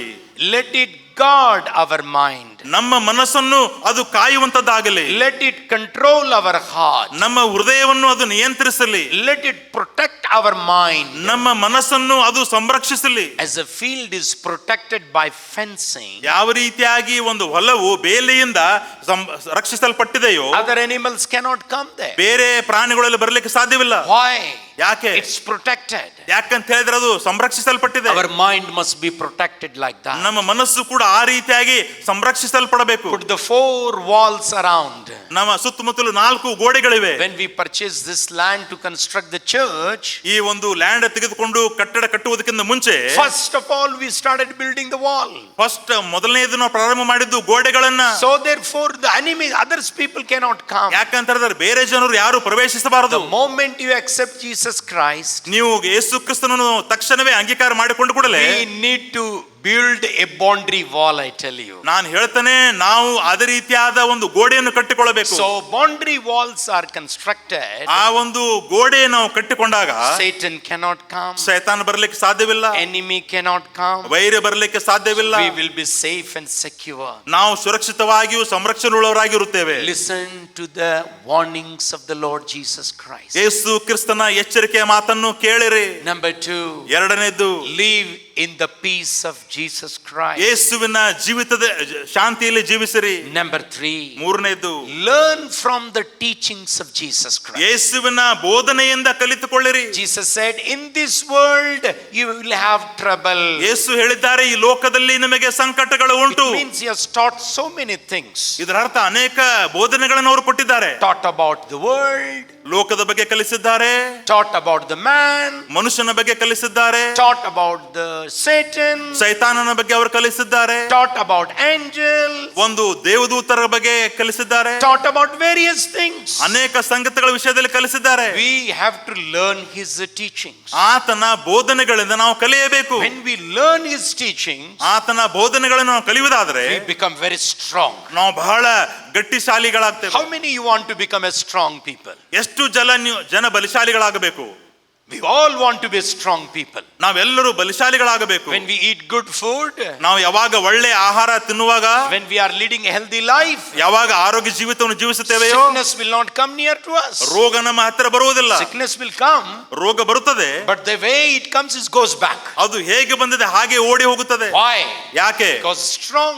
ಯಾಕಂತ ಹೇಳಿದ್ರೆ ನಾವು ಬಲಿಶಾಲಿಗಳಾಗಿದ್ದೇವೆ. If we want to be successful people, ನಾವು ನಮ್ಮ ಜೀವಿತದಲ್ಲಿ ಯಶಸ್ವಿಗಳಾಗಬೇಕಾದ್ರೆ we need to become strong people. ನಾವು ಬಹಳ ಬಲಿಶಾಲಿಗಳಾಗಬೇಕು. In Matthew chapter 7 Jesus said like this, ಮತ್ತಾಯನ ಬರೆದ ಸುವಾರ್ತೆ 7ನೇ ಅಧ್ಯಾಯದಲ್ಲಿ ಯೇಸು ಹೇಳಿದ್ದಾರೆ, if you listen to my teaching, ನೀವು ನನ್ನ ಮಾತುಗಳನ್ನು ಕೇಳುವುದಾದರೆ, if you obey my teaching, ನನ್ನ ವಾಕ್ಯವನ್ನು ನೀವು ಅನುಸರಿಸುವುದಾದರೆ, if you live according to my teaching, ನನ್ನ ವಾಕ್ಯದ ಅನುಸಾರವಾಗಿ ನೀವು ನಡೆದುಕೊಂಡರೆ, you will become a wise man who is building his or her house upon a rock.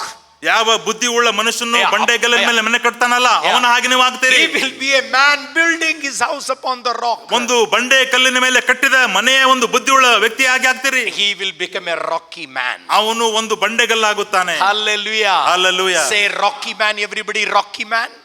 ಬಂಡೆಯ ಒಂದು ಮನೆ. So he becomes a strong man. ಅವನು ಬಹಳ ಗಟ್ಟಿಯಾಗುತ್ತಾನೆ. When we learn his teachings, ಆತನ ಬೋಧನೆಯಿಂದ ಕಲಿಯುವಾಗ, when we follow his teachings, ಆತನ ಬೋಧನೆಯನ್ನು ಹಿಂಬಾಲಿಸುವಾಗ. in Chhattisgarh, somewhere North India, one priest was killed. North ಇಂಡಿಯಾದಲ್ಲಿ ಎಲ್ಲೋ ಛತ್ತೀಸ್ಗಢ್ನಲ್ಲಿ ಒಬ್ಬ ಪ್ರೀಸ್ಟ್ನನ್ನು ಸಾಯಿಸಿದರು. And he was very, very strong. ಅವನು ಬಹಳ ಗಟ್ಟಿಯಾಗಿದ್ದ. People were trying to intimate him, frighten him. ಜನರು ಅನೇಕ ಸಲ ಅವನಿಗೆ ಭಯಕ್ಕೆ ಒಳಗಿಸುವುದಕ್ಕೆ ಪ್ರಯತ್ನ But he ಪಟ್ಟರು. was bold enough.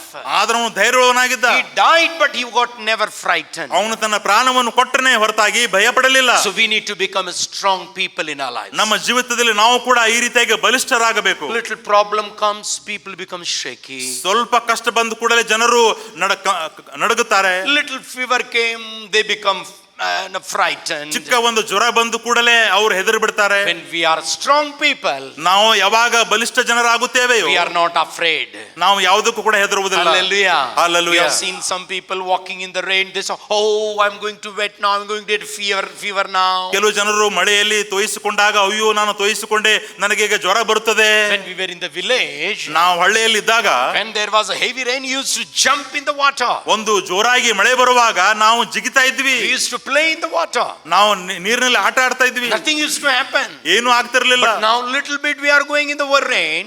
ಆದ್ರೆ ಸ್ವಲ್ಪ ನಾವು ಮಳೆಯಲ್ಲಿ ತೋಯಿಸ್ಕೊಂಡ್ ಬಿಟ್ರೆ, fever. ಓ ಜ್ವರ ಬಂತು. Oh, मैं hospital जाना है. ಓ ನಾನು ಆಸ್ಪತ್ರೆಗೆ ಹೋಗ್ಬೇಕು. Why? ಯಾಕೆ? Hybrid ಜೋಳ आ गई. ಹೈಬ್ರಿಡ್ ಜೋಳದಿಂದ. Because we become weak in our life. ನಮ್ಮ ಜೀವಿತದಲ್ಲಿ ನಾವು ಬಲಹೀನರಾಗುವುದರಿಂದ we need to become strong. ನಾವು ಬಲಿಷ್ಠರಾಗಬೇಕು. Jesus, after preaching in 3 chapters, 6ನೇ ಅಧ್ಯಾಯದಲ್ಲಿ ಯೇಸು ಸ್ವಾಮಿ ಪ್ರಚಾರ ಮಾಡಿದ after 3 अध्याय में प्रचार करने के बाद, 3 ಅಧ್ಯಾಯದ ಪ್ರಚಾರ ಮಾಡಿದ ಮೇಲೆ, 5वें अध्याय में, 5ನೇ ಅಧ್ಯಾಯದಲ್ಲಿ, 6ठे अध्याय में, 6ನೇ ಅಧ್ಯಾಯದಲ್ಲಿ, 7वें अध्याय में, 7ನೇ ಅಧ್ಯಾಯದಲ್ಲಿ प्रचार करने के बाद यीशु मसीह कह रहे हैं, ಪ್ರಚಾರ ಮಾಡಿದ ಮೇಲೆ ಯೇಸು ಸ್ವಾಮಿ ಹೇಳ್ತಾ ಇದ್ದಾರೆ, ये मेरी बातों को सुनकर इसके मुताबिक आप मेरी जिंदगी में अमल करने वाले हो जाएंगे. ಯಾರೆಲ್ಲ ಈ ನನ್ನ ಮಾತುಗಳನ್ನು ಕೇಳಿ ಅದರ ಪ್ರಕಾರ ನಡೆಯುವರಾಗಿರುತ್ತೀರೋ, मैं उनको चट्टान पर बनाया हुआ इंसान बना दूंगा. ನಾನು ಅವರನ್ನು ಬಂಡೆ ಕಲ್ಲಿನ ಮೇಲೆ ಮನೆ ಕಟ್ಟಿದಂತ ವ್ಯಕ್ತಿಯನ್ನಾಗಿ ಮಾಡುತ್ತೇನೆ. चट्टान इंसान कहता हूं मैं, रॉकी मैन. ನಾನು ಅದಕ್ಕೆ ಬಂಡೆಗಲ್ಲಿನ ಮನುಷ್ಯ ಅನ್ನುತ್ತೇನೆ. यीशु मसीह बताया we need to become strong people. ಯೇಸು ಸ್ವಾಮಿ ಅವರು ಹೇಳಿದ್ದಾರೆ ನಾವು ಬಲಿಷ್ಠ ಜನರಾಗಬೇಕು. John chapter 8 verse 31 Jesus is telling, ಯೋಹಾನ ಬರೆದ ಸುವಾರ್ತೆ 8ನೇ ಅಧ್ಯಾಯ 31ನೇ ವಚನದಲ್ಲಿ ಯೇಸು ಹೇಳ್ತಾ ಇದ್ದಾರೆ, ये बातें जो यहूदियों को बोल रहे हैं यीशु मसीह, ಈ ಒಂದು ಮಾತುಗಳನ್ನು ಯೆಹೂದ್ಯರಿಗೆ ಹೇಳ್ತಾ ಇದ್ದಾರೆ. यीशु मसीह को कबूल किए थे, ಯೇಸು ಸ್ವಾಮಿಯನ್ನು ಅವರು ಸ್ವೀಕರಿಸಿದ್ರು, यीशु मसीह की राह पर चल रहे थे, ಯೇಸುವಿನ ಮಾರ್ಗದಲ್ಲಿ ನಡೀತಾ ಇದ್ರು. If you hold my teachings, ನನ್ನ ಒಂದು ಬೋಧನೆಯನ್ನು ಹಿಡಿದುಕೊಳ್ಳುವುದಾದರೆ, you will know the truth, ನಿಮಗೆ ಸತ್ಯವು ಗೊತ್ತಾಗುತ್ತದೆ, and truth will set you free. ಮತ್ತು ಆ ಒಂದು ಸತ್ಯವು ನಿಮ್ಮನ್ನು ಬಿಡುಗಡೆ ಮಾಡುವುದು. Number 1, we need to become a strong man. ಒಂದನೇದಾಗಿ ನಾವು ಬಲಿಷ್ಠ ಜನರಾಗಬೇಕು. Number 2, ಎರಡನೇದು we need to become a free man. ನಾವು ಒಂದು ಸ್ವತಂತ್ರ ವ್ಯಕ್ತಿಯಾಗಬೇಕು. Free from fear, ಭಯದಿಂದ ಸ್ವಾತಂತ್ರ್ಯ, free from worries, ಚಿಂತೆಗಳಿಂದ ಸ್ವಾತಂತ್ರ್ಯ, free from all other things which destroys our life. ಯಾವೆಲ್ಲ ಸಂಗತಿಗಳು ನಮ್ಮನ್ನು ಹಾಳು ಮಾಡ್ತಾ ಇದ್ದು, ನಾಶ ಮಾಡ್ತಾ ಇದ್ದು, ಅವುಗಳಿಂದ ನಾವು ಸ್ವಾತಂತ್ರ್ಯರಾಗಬೇಕು. How you can become a strong man, a free man? ಹೇಗೆ ನೀವು ಸ್ವಾತಂತ್ರ್ಯರಾಗಬಹುದು? You need to hold the teachings of Jesus, ಯೇಸುವಿನ ಬೋಧನೆಯನ್ನು ಹಿಡಿಯಬೇಕು. and you will know the truth. ನೀವು ಆ ಬಗ್ಗೆ ಸತ್ಯ ಗೊತ್ತಾಗುತ್ತದೆ. When we know the truth, ಯಾವಾಗ ನಮಗೆ ಸತ್ಯ ಗೊತ್ತಾಗುತ್ತದೆಯೋ, you are free from the fear. ಭಯದಿಂದ ನಮಗೆ ಸ್ವಾತಂತ್ರ್ಯ. एक दिन हमारे घर में इलेक्ट्रिसिटी चली गई, ಒಂದು ದಿನ ನಮ್ಮ ಮನೆಯಲ್ಲಿ ಎಲೆಕ್ಟ್ರಿಸಿಟಿ ಹೋಯಿತು. और मेरी बीवी लाइट के तलाश में एक तरफ दौड़ रही है, ನನ್ನ ಹೆಂಡತಿ ಬೆಳಕಿಗಾಗಿ ಒಂದು ಕಡೆ ಓಡ್ತಾ ಇದ್ದಾರೆ, मैं दूसरी तरफ दौड़ रहा हूं. ನಾನು ಬೇರೆ ಕಡೆ ಓಡ್ತಾ ಇದ್ದೇನೆ. दौड़ते दौड़ते आपस में टकरा गए. ಓಡುವಾಗ ಇಬ್ರು ಕೂಡ ಡಿಕ್ಕಿ ಹೊಡೆದ್ವಿ. मैं डर गया, मेरे घर में दूसरी लड़की कैसे आ गई. ನನಗೆ ಭಯವಾಯ್ತು, ನನ್ನ ಮನೆಯಲ್ಲಿ ಬೇರೆ ಹುಡುಗಿ ಹೇಗೆ ಬಂದಳು. वो मुझसे ज्यादा डर गई, हमारे घर में दूसरा मर्द कैसे आ गया. ಅವರು ನನಗಿಂತ ಹೆಚ್ಚು ಭಯಕ್ಕೊಳಗಾದ್ರು, ಇನ್ನೊಬ್ಬ ಗಂಡಸು ನಮ್ಮ ಮನೆಯಲ್ಲಿ ಹೇಗೆ ಬಂದ. फौरन इलेक्ट्रिसिटी आ गई, ತಕ್ಷಣವೇ ಎಲೆಕ್ಟ್ರಿಸಿಟಿ ಬಂತು. मेरी बीवी को पता चला ये दूसरा मर्द नहीं है, वो खुद का मर्द है. ನನ್ನ ಹೆಂಡತಿಗೆ ಆವಾಗ ಗೊತ್ತಾಯಿತು, ಇವನು ಬೇರೆ ಯಾವ ಪುರುಷನಲ್ಲ, ನನ್ನ ಗಂಡನೇ. मुझे भी पता चला, ನನಗೂ ಕೂಡ ಗೊತ್ತಾಯಿತು. मजाक से एक सच्चाई पेश करने की कोशिश कर रहा हूँ. ತಮಾಷೆಯಿಂದ ಒಂದು ಸತ್ಯವನ್ನು ನಿಮಗೆ ಹೇಳ್ತಾ ಇದ್ದೇನೆ. जब हम अंधेरे में रहते हैं, ಯಾವಾಗ ನಾವು ಕತ್ತಲೆಯಲ್ಲಿ ಇರುತ್ತೇವೆಯೋ, जब झूठ में रहते हैं, ಸುಳ್ಳಿನಲ್ಲಿ ಯಾವಾಗ उससे ಇರುತ್ತೇವೆಯೋ, हमें डर हो जाता है. ನಮಗೆ ಭಯ ಉಂಟಾಗುತ್ತದೆ. जब सच्चाई जान लेते हैं, ಯಾವಾಗ ಸತ್ಯ ನಮಗೆ ಗೊತ್ತಾಗುತ್ತದೆಯೋ, हम आजाद हो जाते हैं. ನಾವು ಸ್ವತಂತ್ರರಾಗ್ತೇವೆ. यीशु मसीह बता रहे हैं, ಯೇಸು ಸ್ವಾಮಿ ಅವರು ಹೇಳಿದ್ದಾರೆ, मेरी टीचिंग को पकड़े रहो, ನನ್ನ ಬೋಧನೆಯನ್ನು ಹಿಡಿದಿಟ್ಟುಕೊಳ್ಳ್ರಿ, मेरे बातों को पकड़े रहो. ನನ್ನ ಮಾತುಗಳನ್ನು ಕೇಳಿರಿ. जब आप मजबूती से मेरे बातों को पकड़े रहोगे, ಯಾವಾಗ ಗಟ್ಟಿಯಾಗಿ ನಾನು ಹೇಳಿದ ಮಾತುಗಳನ್ನು ಹಿಡಿಯುತ್ತೀರೋ, सच्चाई को जानोगे, ಸತ್ಯವನ್ನು और ತಿಳಿದುಕೊಳ್ತೀರಿ. सच्चाई में प्यारो इतनी शक्ति है, ಬೇರೆ ಸತ್ಯದಲ್ಲಿ ಎಷ್ಟು ಶಕ್ತಿ ಇದೆ ಅಂದ್ರೆ वो हमें आजाद कर देती है. ಅದು ನಮ್ಮನ್ನು ಸ್ವಾತಂತ್ರ್ಯ ಮಾಡುತ್ತದೆ. इसीलिए सच्चाई का ऐलान हमें करना है. ಅದಕ್ಕಾಗಿ ನಾವು ಸತ್ಯವನ್ನು ಘೋಷಿಸಬೇಕು. We need to become a free man. ನಾವು ಸ್ವಾತಂತ್ರ್ಯವುಳ್ಳ ವ್ಯಕ್ತಿಗಳಾಗಬೇಕು. तिमोथी की किताब दूसरा अध्याय उसके दूसरी किताब और तीसरे अध्याय को जाएंगे. ಎರಡನೇ ತಿಮೋಥಿ ಬರೆದ ಪತ್ರಿಕೆ 3ನೇ ಅಧ್ಯಾಯಕ್ಕೆ ನಾವು ಹೋಗುವುದಾದ್ರೆ 16वें वचन में 16ನೇ ವಚನದಲ್ಲಿ परमेश्वर के वचन के बारे में बताया गया है. ದೇವರ ವಾಕ್ಯದ ಕುರಿತಾಗಿ ಇಲ್ಲಿ ಬರೆಯಲ್ಪಟ್ಟಿದೆ. परमेश्वर के वचन को हमें पढ़ना है. ದೇವರ ವಾಕ್ಯವನ್ನು ನಾವು ಓದಬೇಕು. 4 काम परमेश्वर का वचन करता है. ದೇವರ ವಾಕ್ಯ 4 ಸಂಗತಿಗಳನ್ನು ಮಾಡುತ್ತದೆ. It teaches me, ಅದು ನಮಗೆ ಬೋಧಿಸುತ್ತದೆ. it rebukes my mistakes, ನನ್ನ ಒಂದು ತಪ್ಪುಗಳನ್ನು ಖಂಡಿಸುತ್ತದೆ. it corrects my life, ನನ್ನ ಜೀವಿತವನ್ನು ತಿದ್ದುಪಾಟು ಮಾಡುತ್ತದೆ. it trains my life. ಮತ್ತು ನೀತಿ ಶಿಕ್ಷೆಗೆ ನಾನು ಒಳಪಡಿಸುತ್ತದೆ. Can you see that trains in my life, trains my life. ನನ್ನ ಜೀವಿತದಲ್ಲಿ ಅದು ತರಬೇತಿ ಕೊಡಿಸುತ್ತದೆ.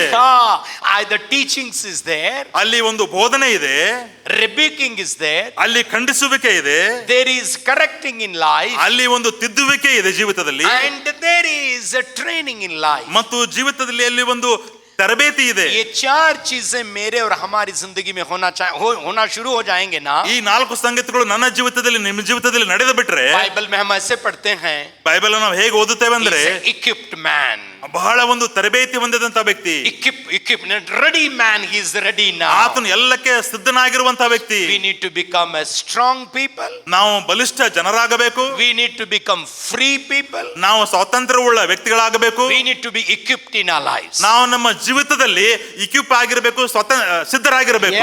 जब नौकरी में काम करने से पहले ನೌಕರಿಯಲ್ಲಿ ಕೆಲಸ ಮಾಡೋದಕ್ಕಿಂತ ಮುಂಚೆ ट्रेनिंग होती है. ತರಬೇತಿ ಇರುತ್ತದೆ. बगैर ट्रेनिंग के कोई तैयार हो जाता है क्या? ತರಬೇತಿ ಇಲ್ಲದೆ ಯಾರಾದರೂ ಸಿದ್ಧರಾಗ್ತಾರಾ? कल मुझे फोन आ गया, स्तुति डॉक्टर बन गई है, ಸ್ತುತಿ ಡಾಕ್ಟರ್ ಆಗಿದ್ದಾರಲ್ಲ, ಅವರಿಂದ ನನಗೆ ನೀನು ಫೋನ್ ಬಂತು. और पीजी कोर्स के लिए आज उसकी परीक्षा है, ಪಿಜಿ ಕೋರ್ಸ್ಗಾಗಿ ಇವತ್ತು ಅವರ ಪರೀಕ್ಷೆ ಇದೆ. और उसके लिए मैं प्रार्थना कर रहा था. ನಾನು ಅದಕ್ಕಾಗಿ ಪ್ರಾರ್ಥನೆ ಮಾಡ್ತಾ ಇದ್ದೆ. कल मैं सोच रहा था, ನಿನ್ನೆ ನಾನು ಆಲೋಚನೆ ಮಾಡ್ತಾ ಇದ್ದೆ, एक डॉक्टर बनने के लिए, खास करके एक इक्विप्ड डॉक्टर बनने के लिए, ಒಬ್ಬ ಡಾಕ್ಟರ್ ಆಗಿ ಆಗುವುದಕ್ಕಾಗಿ ಅಥವಾ ಅದರಲ್ಲಿಯೂ ಬಹಳ ಎಲ್ಲವನ್ನು ಸಿದ್ಧವಾಗಿ ಹೊಂದಿಕೊಳ್ಳುವುದಂತ ಡಾಕ್ಟರ್ ಆಗಬೇಕಾದ್ರೆ कितने सालों की जरूरत पड़ती है? ಎಷ್ಟು ವರ್ಷ ಅದಕ್ಕೆ ಬೇಕಾಗುತ್ತದೆ? मुझे लगता था इंजेक्शन देना आ गया तो मैं डॉक्टर बन जाऊंगा. ನಾನು ತಿಳಿದುಕೊಂಡಿದ್ದೆ, ಇಂಜೆಕ್ಷನ್ ಮಾಡಲಿಕ್ಕೆ ಬಂದರೆ ಡಾಕ್ಟರ್ ಆಗಿಬಿಡ್ತೇನೆ. हर एक को इंजेक्शन देना आता है. ಎಲ್ಲರಿಗೆ ಇಂಜೆಕ್ಷನ್ ಕೊಡಲಿಕ್ಕೆ ಬರುತ್ತದೆ. My granddaughter also gives me injection.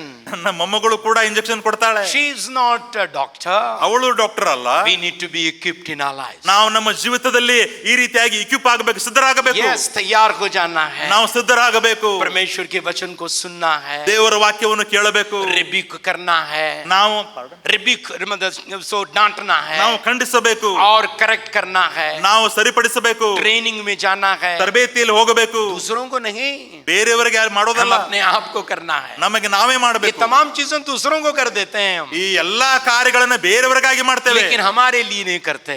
ಆದರೆ ನಾವು ನಮಗಾಗಿ ಮಾಡಬೇಕು. जब हम करने वाले हो जाते हैं, ಯಾವಾಗ ನಾವು ಈ ರೀತಿಯಾಗಿ ನಮಗಾಗಿ ಮಾಡುತ್ತೇವೆಯೋ, मैं कहता हूं हम मजबूत हो जाते हैं. ನಾನು ಹೇಳ್ತೇನೆ ನಾವು ಗಟ್ಟಿಯಾಗುತ್ತೇವೆ. Hallelujah. Hallelujah. We need to become strong people. ನಾವು ಬಲಿಷ್ಠ ಜನರಾಗಬೇಕು. We need to become free people. ನಾವು ಸ್ವತಂತ್ರ ಜನರಾಗಬೇಕು. We need to become equipped people. ನಾವು ಸಿದ್ಧವಾಗುವಂತ And ಮನುಷ್ಯರಾಗಿರಬೇಕು. finally we need to become a practical people. ಕೊನೆಯದಾಗಿ ನಾವು ಪ್ರಾಯೋಗಿಕ ಜನರಾಗಬೇಕು. हालेलुया. Hallelujah. बहुत सारे लोग theoretical knowledge होती है, ಅನೇಕ ಜನರಿಗೆ ಥಿಯರಿಟಿಕಲ್ ಒಂದು ಜ್ಞಾನ ಬರುತ್ತದೆ, लेकिन practical नहीं होती. ಆದರೆ ಪ್ರಾಯೋಗಿಕ ಪ್ರಾಕ್ಟಿಕಲ್ ಇರುವುದಿಲ್ಲ. याकूब की किताब पहला अध्याय उसके 21वें वचन में परमेश्वर का वचन ऐसे कह रहा है. ಯಾಕೋಬನ ಬರೆದ ಪತ್ರಿಕೆ 1ನೇ ಅಧ್ಯಾಯ 21ನೇ ವಚನದಲ್ಲಿ ದೇವರ ವಾಕ್ಯ ಹೀಗೆ ಹೇಳುತ್ತದೆ, परमेश्वर के कलाम को सुनने वाले ही न बनो, ದೇವರ ವಾಕ್ಯವನ್ನು ಬರೀ ಕೇಳುವವರಾಗಿರಬೇಡ್ರಿ, उसके मुताबिक जिंदगी बिताने वाले हो जाओ. ಅದರ ಪ್ರಕಾರ ನೀವು ಜೀವಿಸುವವರಾಗಿರಿ.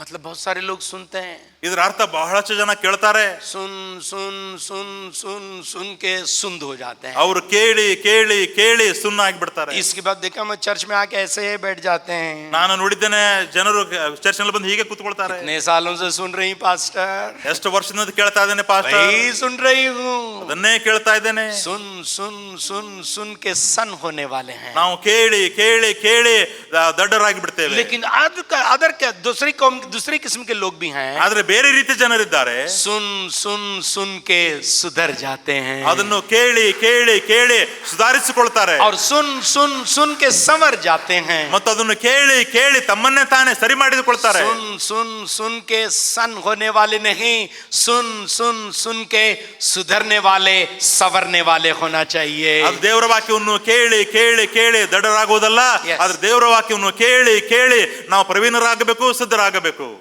केली हॉस्पिटल में अगर आप जाएंगे, ಕೇಲಿ ಆಸ್ಪತ್ರೆಗೆ ನೀವು ಹೋದ್ರೆ वहां का वॉचमैन आपके ड्रेस से अंदर लेना है बाहर छोड़ना है तय करेगा. ಅಲ್ಲಿರುವ ವಾಚ್ಮನ್ ನಿಮ್ಮ ಒಂದು ವಸ್ತ್ರವನ್ನು ನೋಡಿ ನಿರ್ಧಾರ ಮಾಡ್ತಾನೆ, ಒಳಗೆ ತೆಗೆದುಕೊಳ್ಬೇಕು ಅಥವಾ ಹೊರಗಡೆ ಇಡಬೇಕು. गंदे कपड़े ठहर के जाएंगे, ನೀವು ಹೊಲಸಾದ ವಸ್ತ್ರವನ್ನು ಧರಿಸಿಕೊಂಡು ಹೋದ್ರೆ क्या कीजिए बताएगा, होगा ऐसे बताएगा वो. ತಕ್ಷಣವೇ ವಾಚ್ಮನ್ ಹೇಳ್ತಾನೆ ಹೊರಗೆ ಹೋಗ. अलग अच्छे कपड़े टिप टॉप होके अंदर जाएंगे, ಒಳ್ಳೆ ಬಟ್ಟೆಗಳನ್ನು ಹಾಕೊಂಡು ಟಿಪ್ ಟಾಪ್ ಹೋದ್ರೆ सो वो कहेगा शरीर साइबर बरा कहता रहा, ಸರಿ ಸರ್ ಬರ್ತಾ ಇದ್ದಾರೆ. हमें संवरना है, ನಮ್ಮನ್ನೇ ನಾವು ಸುಧಾರಿಸಿಕೊಳ್ಳಬೇಕು, हमें आपको सुधारना है. ನಮ್ಮನ್ನೇ ನಾವು जब ಸುಧಾರಿಸಿಕೊಳ್ಳಬೇಕು. सुधारेंगे ना, ಸುಧಾರಿಸಿಕೊಂಡರೆ, जब संवरेंगे ना, ನಾವು ಸುಧಾರಿಸಿಕೊಳ್ಳುವುದಾದ್ರೆ लोगों की इज्जत हमें मिलेगी. ಜನರ ಒಂದು ಗೌರವ ನಮಗೆ ಸಿಗುತ್ತದೆ. हालेलुया. संवरना है हमें. ನಾವು क्यों ಸುಧಾರಿಸಿಕೊಳ್ಳಬೇಕು. ना हम आज परमेश्वर से प्रार्थना करें, ಯಾಕೆ ನಾವು ಇವತ್ತು ದೇವರಲ್ಲಿ ಪ್ರಾರ್ಥನೆ मेरी ಮಾಡಿಕೊಳ್ಳಬಾರದು? जिंदगी सुधर जाए, ನನ್ನ ಜೀವಿತವು ಸುಧಾರಿಸಲಿ, मेरे ख्याल सुधरने पाए, ನನ್ನ ಆಲೋಚನೆಗಳು ಸುಧಾರಿಸಲಿ, मेरी जुबान सुधरने पाए, ನನ್ನ ಒಂದು ಬಾಯಿ ಮಾತುಗಳು ಸುಧಾರಿಸಲಿ, मेरा तर्ज तरीका सुधरने पाए, ನನ್ನ ಒಂದು ನಡವಳಿಕೆ ಸ್ವಭಾವ ಸುಧಾರಿಸಲಿ, मेरा आना जाना सुधरने पाए, ನನ್ನ ಹೋಗುವುದು ಬರುವುದು ಸುಧಾರಣೆ मेरा ಆಗಲಿ, उठना बैठना सुधरना पाए, ನಾನು ನಿಲ್ಲುವುದು ಕೂತ್ಕೊಳ್ಳೋದು ಸುಧಾರಣೆ मेरा ಆಗಲಿ, सुनना कहना सुधर सुधर सुधर सुधर सुधर जाए. ನಾನು ಕೇಳುವುದು ಹೇಳುವುದು ಎಲ್ಲವೂ ಸುಧಾರಣೆ ಆಗಲಿ. जब सुधर जाएंगे ना, ನಾವು ಸುಧಾರಣೆ ಆಗುವುದಾದ್ರೆ परमेश्वर हम पर आशीष देने वाला हो जाएगा. ದೇವರು ನಮ್ಮ ಮೇಲೆ ಆಶೀರ್ವಾದವನ್ನು वो ಮಾಡುವವನಾಗಿದ್ದಾನೆ. शांति हमारे जिंदगी में आ जाएगी. ಆ ಒಂದು ಶಾಂತಿ ನಮ್ಮ ಜೀವಿತದಲ್ಲಿ ಬರುತ್ತದೆ. So उसकी टीचिंग से हमें सीखना है. ಆತನ ಬೋಧನೆಯಿಂದ ನಾವು ಕಲಿಯಬೇಕು. चौथी बात मैं बताना चाहता हूँ, ನಾಲ್ಕನೇದು ನಾನು ನಿಮಗೆ ಹೇಳಲು ಬಯಸುತ್ತೇನೆ, लीड ए courageous life. ಧೈರ್ಯಶಾಲಿಯ ಜೀವಿತವನ್ನು ನಡೆಸಿರಿ. 5 बातें मैं बता रहा हूँ. 5 ಸಂಗತಿಗಳನ್ನು ಹೇಳ್ತಾ ಇದ್ದೇನೆ. पहली बात हमने देख लिया, ಒಂದನೇದು ನಾವು ನೋಡಿದಿವಿ, लिसन फ्रॉम हिज वार्निंग्स. उसकी वार्निंग से, उसकी वार्निंग को हमें सुनना है. ಯೇಸುವಿನ ಎಚ್ಚರಿಕೆ ಮಾತುಗಳನ್ನು ಕೇಳಬೇಕು. उसके समाधान और सलामती में जीना है. ಆತನ ಸಮಾಧಾನದಲ್ಲಿ ಆತನ ಶಾಂತಿಯಲ್ಲಿ ನಾವು ಜೀವಿಸಬೇಕು. उसकी तालीम हमें पाना है या सीखना है. ಆತನ ಬೋಧನೆಯನ್ನು ನಾವು ಕಲಿಯಬೇಕು. और चौथी बात जो है, लीड a courageous life. ನಾಲ್ಕನೇದು ಆತನ ಒಂದು ಧೈರ್ಯಶಾಲಿ ಜೀವಿತದಲ್ಲಿ ನಡೆಯಿರಿ. Jesus was courageous enough. ಯೇಸು ಧೈರ್ಯಶಾಲಿಯಾಗಿದ್ದ. एक बार एक कलीसिया में यीशु मसीह चले गए. ಒಂದು ಸಲ ಒಂದು ಸಭೆಗೆ ಯೇಸು ಸ್ವಾಮಿ ಅವರು ಹೋದರು. चंद लोग उनको पकड़ने के लिए वहां आ गए. ಕೆಲವು ಜನರು ಅವರನ್ನು ಹಿಡಿಯುವುದಕ್ಕಾಗಿ ಬಂದರು. बातों में पकड़ते थे, ಮಾತಿನಲ್ಲಿ ಹಿಡಿತಾ ಇದ್ರು, उनके कामों में पकड़ते थे, ಅವರು ಮಾಡುವ ಕೆಲಸಗಳನ್ನು ಹಿಡಿತಾ ಇದ್ರು, और कुछ काम करता था उसमें पकड़ते थे. ಏನಾದರೂ ಅವರು ಕಾರ್ಯ ಮಾಡುವಾಗ ಆ ಕಾರ್ಯದಿಂದ ಹಿಡಿತಾ ಇದ್ರು. वहां एक यू नो हाथ सूखा हुआ इंसान था ಒಂದು ಕೈ ಒಣಗಿದಂತ ವ್ಯಕ್ತಿಯಲ್ಲಿದ್ದ. और उसको देख रहे थे सब लोग. ಜನರು ಅವನನ್ನೇ ನೋಡ್ತಾ ಇದ್ರು. इसके बारे में क्या कहता है, इसके बारे में सोच रहे थे. ಅವನ ಕುರಿತಾಗಿ ಯೇಸು ಏನು ಹೇಳ್ತಾ ಇದ್ದಾನೆ ಎಂಬುದಾಗಿ ನೋಡ್ತಾ ಇದ್ರು. ये कहते कहते यीशु मसीह फौरन उसके पास आ गया. ಅದನ್ನು ಹೇಳುತ್ತಾ ಯೇಸು ಸ್ವಾಮಿ ತಕ್ಷಣವೇ ಆ ವ್ಯಕ್ತಿ ಬಳಿಗೆ ಹೋದರು. तेरा हाथ ऊपर उठा दे, ನಿನ್ನ ಕೈ ಮೇಲಕ್ಕೆ ಎತ್ತು. मतलब उतनी दिलेरी से हिम्मत से काम करने वाला, ಅಷ್ಟು ಧೈರ್ಯದಿಂದ ಕೆಲಸ ಮಾಡುವವರಾಗಿದ್ದರು. किसी से नहीं डरता था. ಯಾರಿಗೂ ಭಯ ಪಡುತ್ತಿರಲಿಲ್ಲ. Hallelujah, hallelujah. चंद लोग चूहे को देख के डरते हैं. ಕೆಲವು ಜನರು ಇಲಿಯನ್ನು ನೋಡಿ ಹೆದರ್ತಾರೆ. एक बीवी किचन से बाहर दौड़ते हुई आई, देखा हूं मैं. ಒಂದು ಹೆಂಡತಿ ಅಡಿಗೆ ಮನೆಯಿಂದ ಓಡಿ ಬಂದದ್ದು ನಾನು ನೋಡಿದ್ದೇನೆ. मुझे लगा टेररिस्ट अंदर आया है. ನನಗನಿಸಿತ್ತು ಯಾರೋ ಭಯೋತ್ಪಾದಕರು ಒಳಗೆ ಬಂದಿದ್ದಾರೆ. उसके बाद पता चला चूहा अंदर आया था. ಅದಾದ್ಮೇಲೆ ಗೊತ್ತಾಯ್ತು ಅಲ್ಲಿ ಇಲಿ ಒಳಗಡೆ ಬಂದಿತ್ತು. चूहे को देखकर डरने वाले हैं. ಇಲಿಯನ್ನು ನೋಡಿ ನಾವು ಹೆದರುತ್ತೇವೆ. हिम्मत रखना है हमें. ನಾವು ಧೈರ್ಯ ಇಟ್ಟುಕೊಳ್ಳಬೇಕು. Hallelujah, hallelujah. तमाम औरतें लोग मेरे साथ मिलकर बोलो, हिम्मत वाले बनना है. ಧೈರ್ಯಶಾಲಿಗಳಾಗಬೇಕು. हालेलुया. हालेलुया. आज शाम को जाके मर्द के सामने बताना, पास्टर ने बताया मुझे हिम्मत वाला होने के लिए है. ಇವತ್ತು ಸಾಯಂಕಾಲ ಹೋಗಿ ಎಲ್ಲ ಹೆಂಡತಿಯರು ಗಂಡನಿಗೆ ಹೇಳಬೇಕು, ಪಾಸ್ಟರ್ ಹೇಳಿದ್ದಾರೆ ಧೈರ್ಯಶಾಲಿಗಳಾಗಬೇಕು ಎಂಬುದಾಗಿ. डरने वाले नहीं, ಹೆದರುವವರಲ್ಲ. जो डरा वो मरा. ಯಾರು ಹೆದರುತ್ತಾರೆ ಅವರು ಸಾಯುತ್ತಾರೆ. हम डरने वाले नहीं, ನಾವು ಹೆದರುವವರಲ್ಲ. डर को डराने वाले होना ಒಂದು चाहिए. ಹೆದರಿಕೆಯನ್ನು ಭಯಪಡಿಸುವವರು. ಹೆದರಿಕೆಯನ್ನು ಹೆದರಿಸುವವರಾಗಿರಬೇಕು. ಹೆದರಿಕೆಯನ್ನು ಹೆದರಿಸುವವರಾಗಿರಬೇಕು. डर को डराने वाले होना चाहिए. ಹೆದರಿಕೆಯನ್ನು ಹೆದರಿಸುವವರಾಗಿರಬೇಕು. हम डर से मर जाते हैं. ನಾವು ಹೆದರಿಕೆಯಿಂದ ಸಾಯುತ್ತೇವೆ. जब मूसा की मौत हो गई ಮೋಶೆಗೆ ಯಾವಾಗ ಮರಣವಾಯಿತು, और योशुआ लीडर बन रहा था, ಯಾವಾಗ ಯೇಸುವ ನಾಯಕನಾದನು, बहुत डर रहा था वो. ಅವನು ಬಹಳ ಹೆದರ್ತಾ ಇದ್ದ. उससे बड़े लोग हैं, देखो ಎಷ್ಟು ನನಗಿಂತ ಗಟ್ಟಿ ದೊಡ್ಡ उसके चर्च में, उसके कांग्रेगेशन में जो है उससे बड़े लोग हैं. ಆ ಒಂದು ಅವರ ಒಂದು ಕುಲದಲ್ಲಿ ನೋಡುವಾಗ ಅವನಕ್ಕಿಂತ ದೊಡ್ಡ ಜನರಿದ್ದಾರೆ. लोगों को देखकर डर रहा है. ಜನರನ್ನು ನೋಡಿ ಹೆದರ್ತಾ ಇದ್ದಾನೆ. इनको मैं कैसे ले चलूंगा? ಇವರನ್ನು ಹೇಗೆ ನಾನು ತೆಗೆದುಕೊಂಡು ಹೋಗಬೇಕು? God appeared to him. ದೇವರು ಅವನಿಗೆ ದರ್ಶನವನ್ನು ಕೊಟ್ಟ. God appeared to him and said to him, ಪ್ರತ್ಯಕ್ಷನಾದ. ದೇವರು ಅವನಿಗೆ ಪ್ರತ್ಯಕ್ಷನಾದ. And he said to him like this, ಅವನಿಗೆ ಹೀಗೆ ಹೇಳಿದ, do not be afraid. ಭಯಪಡಬೇಡ. As I was with Moses, ಮೋಶೆಯೊಂದಿಗೆ ಹೇಗೆ ಇದ್ದೆನೋ I will be with you. ನಾನು ನಿನ್ನೊಂದಿಗೆ ಹಾಗೆ ಇರುತ್ತೇನೆ. जिस तरीके से मैं मूसा के साथ था, ಯಾವ ರೀತಿಯಾಗಿ ಮೋಶೆಯೊಂದಿಗೆ ನಾನು ಇದ್ದೆನೋ उसी तरीके से मैं तेरे साथ रहूंगा. ಅದೇ ರೀತಿಯಾಗಿ ನಾನು ನಿನ್ನೊಂದಿಗೆ ಇರುತ್ತೇನೆ. वो अनुभवशाली था इसलिए मैं उसके साथ ऐसे नहीं. ಅವನು ಅನುಭವಶಾಲಿ ಆಗಿದ್ದ, ಅದಕ್ಕಾಗಿ ನಾನು ಅವನೊಂದಿಗೆ ಇದ್ದೆ ಎಂಬುದಾಗಿ ಅಲ್ಲ. बहुत मिस्र देश में तालीमी याफ्ता एजुकेटेड था इसलिए नहीं. ಅವನು ಐಗುಪ್ತ ದೇಶದಲ್ಲಿದ್ದಾಗ ಬಹಳಷ್ಟು ಕಲಿತವನಾಗಿದ್ದ, ಅದಕ್ಕಾಗಿ ಅವನೊಂದಿಗೆ ನಾನು ಇರಲಿಲ್ಲ. नहीं, वैसे नहीं. ಹಾಗೆ ಅಲ್ಲ. जिस तरीके से मैं मूसा के साथ था, ಯಾವ ರೀತಿಯಾಗಿ ಮೋಶೆಯೊಂದಿಗೆ ನಾನಿದ್ದೆನೋ, ऐ मेरे बेटे योशुआ, ಓ ನನ್ನ ಮಗನಾಗಿರುವಂತಹ मैं ಯೋಶುವನೇ, तेरे साथ रहूंगा. ನಾನು ನಿನ್ನೊಂದಿಗೆ ಇರುತ್ತೇನೆ. जो परमेश्वर यीशु मसीह के साथ था, ಯಾವ ದೇವರು ಯೇಸುವಿನೊಂದಿಗೆ ಇದ್ದನೋ वो परमेश्वर हमारे साथ है. ಆ ದೇವರು ನಮ್ಮೊಂದಿಗೆ ಇದ್ದಾನೆ. कह रहे हैं जोशुआ से, डरो मत, do not be afraid my son Joshua, because I am going to be ಯೋಶುವನಿಗೆ with ದೇವರು ಹೇಳ್ತಾ ಇದ್ದಾನೆ, ಭಯಪಡಬೇಡ, ಹೆದರಬೇಡ, ನಾನೇ ನಿನ್ನೊಂದಿಗೆ ಇದ್ದೇನೆ. मैं तेरे साथ रहने वाला हूं. ನಾನು ನಿನ್ನೊಂದಿಗೆ We ಇರುವವನಾಗಿದ್ದೇನೆ. need to lead a courageous life. ನಾವು ಧೈರ್ಯಶಾಲಿ ಜೀವಿತವನ್ನು ನಡೆಸಬೇಕು. How it is possible? ಅದು ಹೇಗೆ ಸಾಧ್ಯ? Simple trust. ಸುಲಭವಾಗಿರುವಂತ ನಂಬಿಕೆಯಿಂದ. We need to trust in him. ಆತನಲ್ಲಿ ನಾವು ನಂಬಿಕೆ ಇಡಬೇಕು. Faith is different, trust is different. ನಂಬಿಕೆ ಬೇರೆಯಾಗಿದೆ, ಭರವಸೆ ಬೇರೆಯಾಗಿದೆ. Yeah, we need to have a trust in him. ನಾವು ಆತನಲ್ಲಿ ಭರವಸೆ ಇಟ್ಟುಕೊಳ್ಳಬೇಕು. So we have to have a tremendous trust in the Lord God Almighty. ಅದಕ್ಕಾಗಿ ಸರ್ವಶಕ್ತನಾದ ದೇವರ ಮೇಲೆ ನಾವು ದೊಡ್ಡವಾಗಿರುವಂತಹ ಒಂದು ಭರವಸೆ ಇಟ್ಟುಕೊಳ್ಳಬೇಕು. And we are strong people. ನಾವು ಬಲಿಷ್ಠ ಜನರು, but we need to maintain that the strength in our lives. ಮತ್ತು ಆ ಒಂದು ಬಲವನ್ನು ನಾವು ಯಾವಾಗಲೂ ಕಾಯ್ದು ಕಾಪಾಡಿಕೊಳ್ಳಬೇಕು. 2 Corinthians chapter 4 verse 7, the Bible says like this. 2 ಕೊರಿಂಥದವರ ಪತ್ರಿಕೆ 4ನೇ ಅಧ್ಯಾಯ 7ನೇ ವಚನದಲ್ಲಿ ಹೀಗೆ ಹೇಳುತ್ತದೆ. I want, if you can, open the Bible and read that passage, please. ನೀವು ನಿಮ್ಮ ಸತ್ಯವೇದವನ್ನು ತೆರೆದು ವಾಕ್ಯವನ್ನು ಓದಬೇಕೆಂಬುದಾಗಿ ಹೇಳ್ಕೊಳ್ತೇನೆ. And it says like, but we have this treasure in the jars of clay to show that this is all surpassing power is from God, not from us. ಫಲಾದಕ್ಯವು ದೇವರದೇ ಹೊರತು ನಮ್ಮೊಳಗಿಂದ ಬಂದದ್ದೆಲ್ಲ ಬಂದು ತೋರುವುದಕ್ಕಾಗಿ ಈ ನಿಕ್ಷೇಪವು ಮಣ್ಣಿನ ಘಟಕಗಳಲ್ಲಿ ನಮಗುಂಟು. Can you see that? ನೋಡ್ತಾ ಇದ್ದೀರಾ? Are you reading that verse? ಆ ವಾಕ್ಯವನ್ನು ನೀವು ಓದುತ್ತಾ ಇದ್ದೀರಾ? Two things are mentioned here. ಅಲ್ಲಿ ಎರಡು ಸಂಗತಿಗಳು ಹೇಳಲ್ಪಟ್ಟಿದೆ. Treasure, ಒಂದು ನಿಕ್ಷೇಪ, another one is jars of clay. ಒಂದು ಮಣ್ಣಿನ ಘಟಕಗಳು. Power, Shakti, weakness. ಬಲಹೀನತೆ. Jars of clay is talking about weakness. ಮಣ್ಣಿನ ಘಟಕಗಳು ಅನ್ನುವಾಗ ಅಲ್ಲಿ ಬಲಹೀನತೆ ಹೇಳ್ತಾ ಇದೆ. So treasure is talking about the power. ನಿಕ್ಷೇಪ ಅನ್ನುವಾಗ ಶಕ್ತಿ ಹೇಳ್ತಾ ಇದೆ. We are weak, ನಾವು ಬಲಹೀನರು. but the treasure which is within us, ಆದ್ರೆ ನಮ್ಮ ಒಳಗಡೆ ಇರುವಂತಹ ಆ ಒಂದು ನಿಕ್ಷೇಪ, that is power, I tell you. ಅದು ನಾನು ಹೇಳ್ತೇನೆ ಬಲಶಾಲಿಯಾಗಿದೆ. Hallelujah. Hallelujah. ಬಲವಾಗಿದೆ. Hallelujah. It's a power in our lives. ನಮ್ಮ ಜೀವಿತದಲ್ಲಿ ಅದು ಬಲವಾಗಿದೆ. So therefore we need to become powerful people. ಅದಕ್ಕಾಗಿ ನಾವು ಬಲಶಾಲಿಗಳ ವ್ಯಕ್ತಿಗಳಾಗಬೇಕು. Not only that, we need to have a positive thinking all the time. ಎಲ್ಲ ಸಮಯದಲ್ಲಿ ನಾವು ಸಕಾರಾತ್ಮಕ ಆಲೋಚನೆ ಇಟ್ಟುಕೊಂಡಿರಬೇಕು. Some people have a negative thinking. ಕೆಲವು ಜನರಿಗೆ ನಕಾರಾತ್ಮಕ ಒಂದು ಆಲೋಚನೆಗಳಿವೆ. Other day एक दिन मैं मेरी बीवी को जाके बता रहा था, चंद लोगों को मिलता हमेशा नेगेटिव. ನನ್ನ ಹೆಂಡತಿಗೆ ಹೋಗಿ ಒಂದು ಸಲ ಹೇಳ್ತಾ ಇದ್ದೆ, ಅನೇಕ ಜನರು ಯಾವಾಗಲೂ ನಕಾರಾತ್ಮಕವಾಗಿ ಮಾತಾಡ್ತಾರೆ. कुछ भी बात करो, ಏನೇ ಮಾತನಾಡ್ರಿ, उनकी बीवी के बारे में, बच्चों के बारे में, काम के बारे में, नौकरी के बारे में. मैं प्रार्थना कर रहा था, परमेश्वर ऐसे लोगों से मैं कैसे हैंडल करूं. ಹೆಂಡತಿ ಬಗ್ಗೆ ಮಾತಾಡ್ರಿ, ಮಕ್ಕಳ ಬಗ್ಗೆ ಮಾತಾಡ್ರಿ, ಕೆಲಸದ ಬಗ್ಗೆ ಮಾತಾಡ್ರಿ.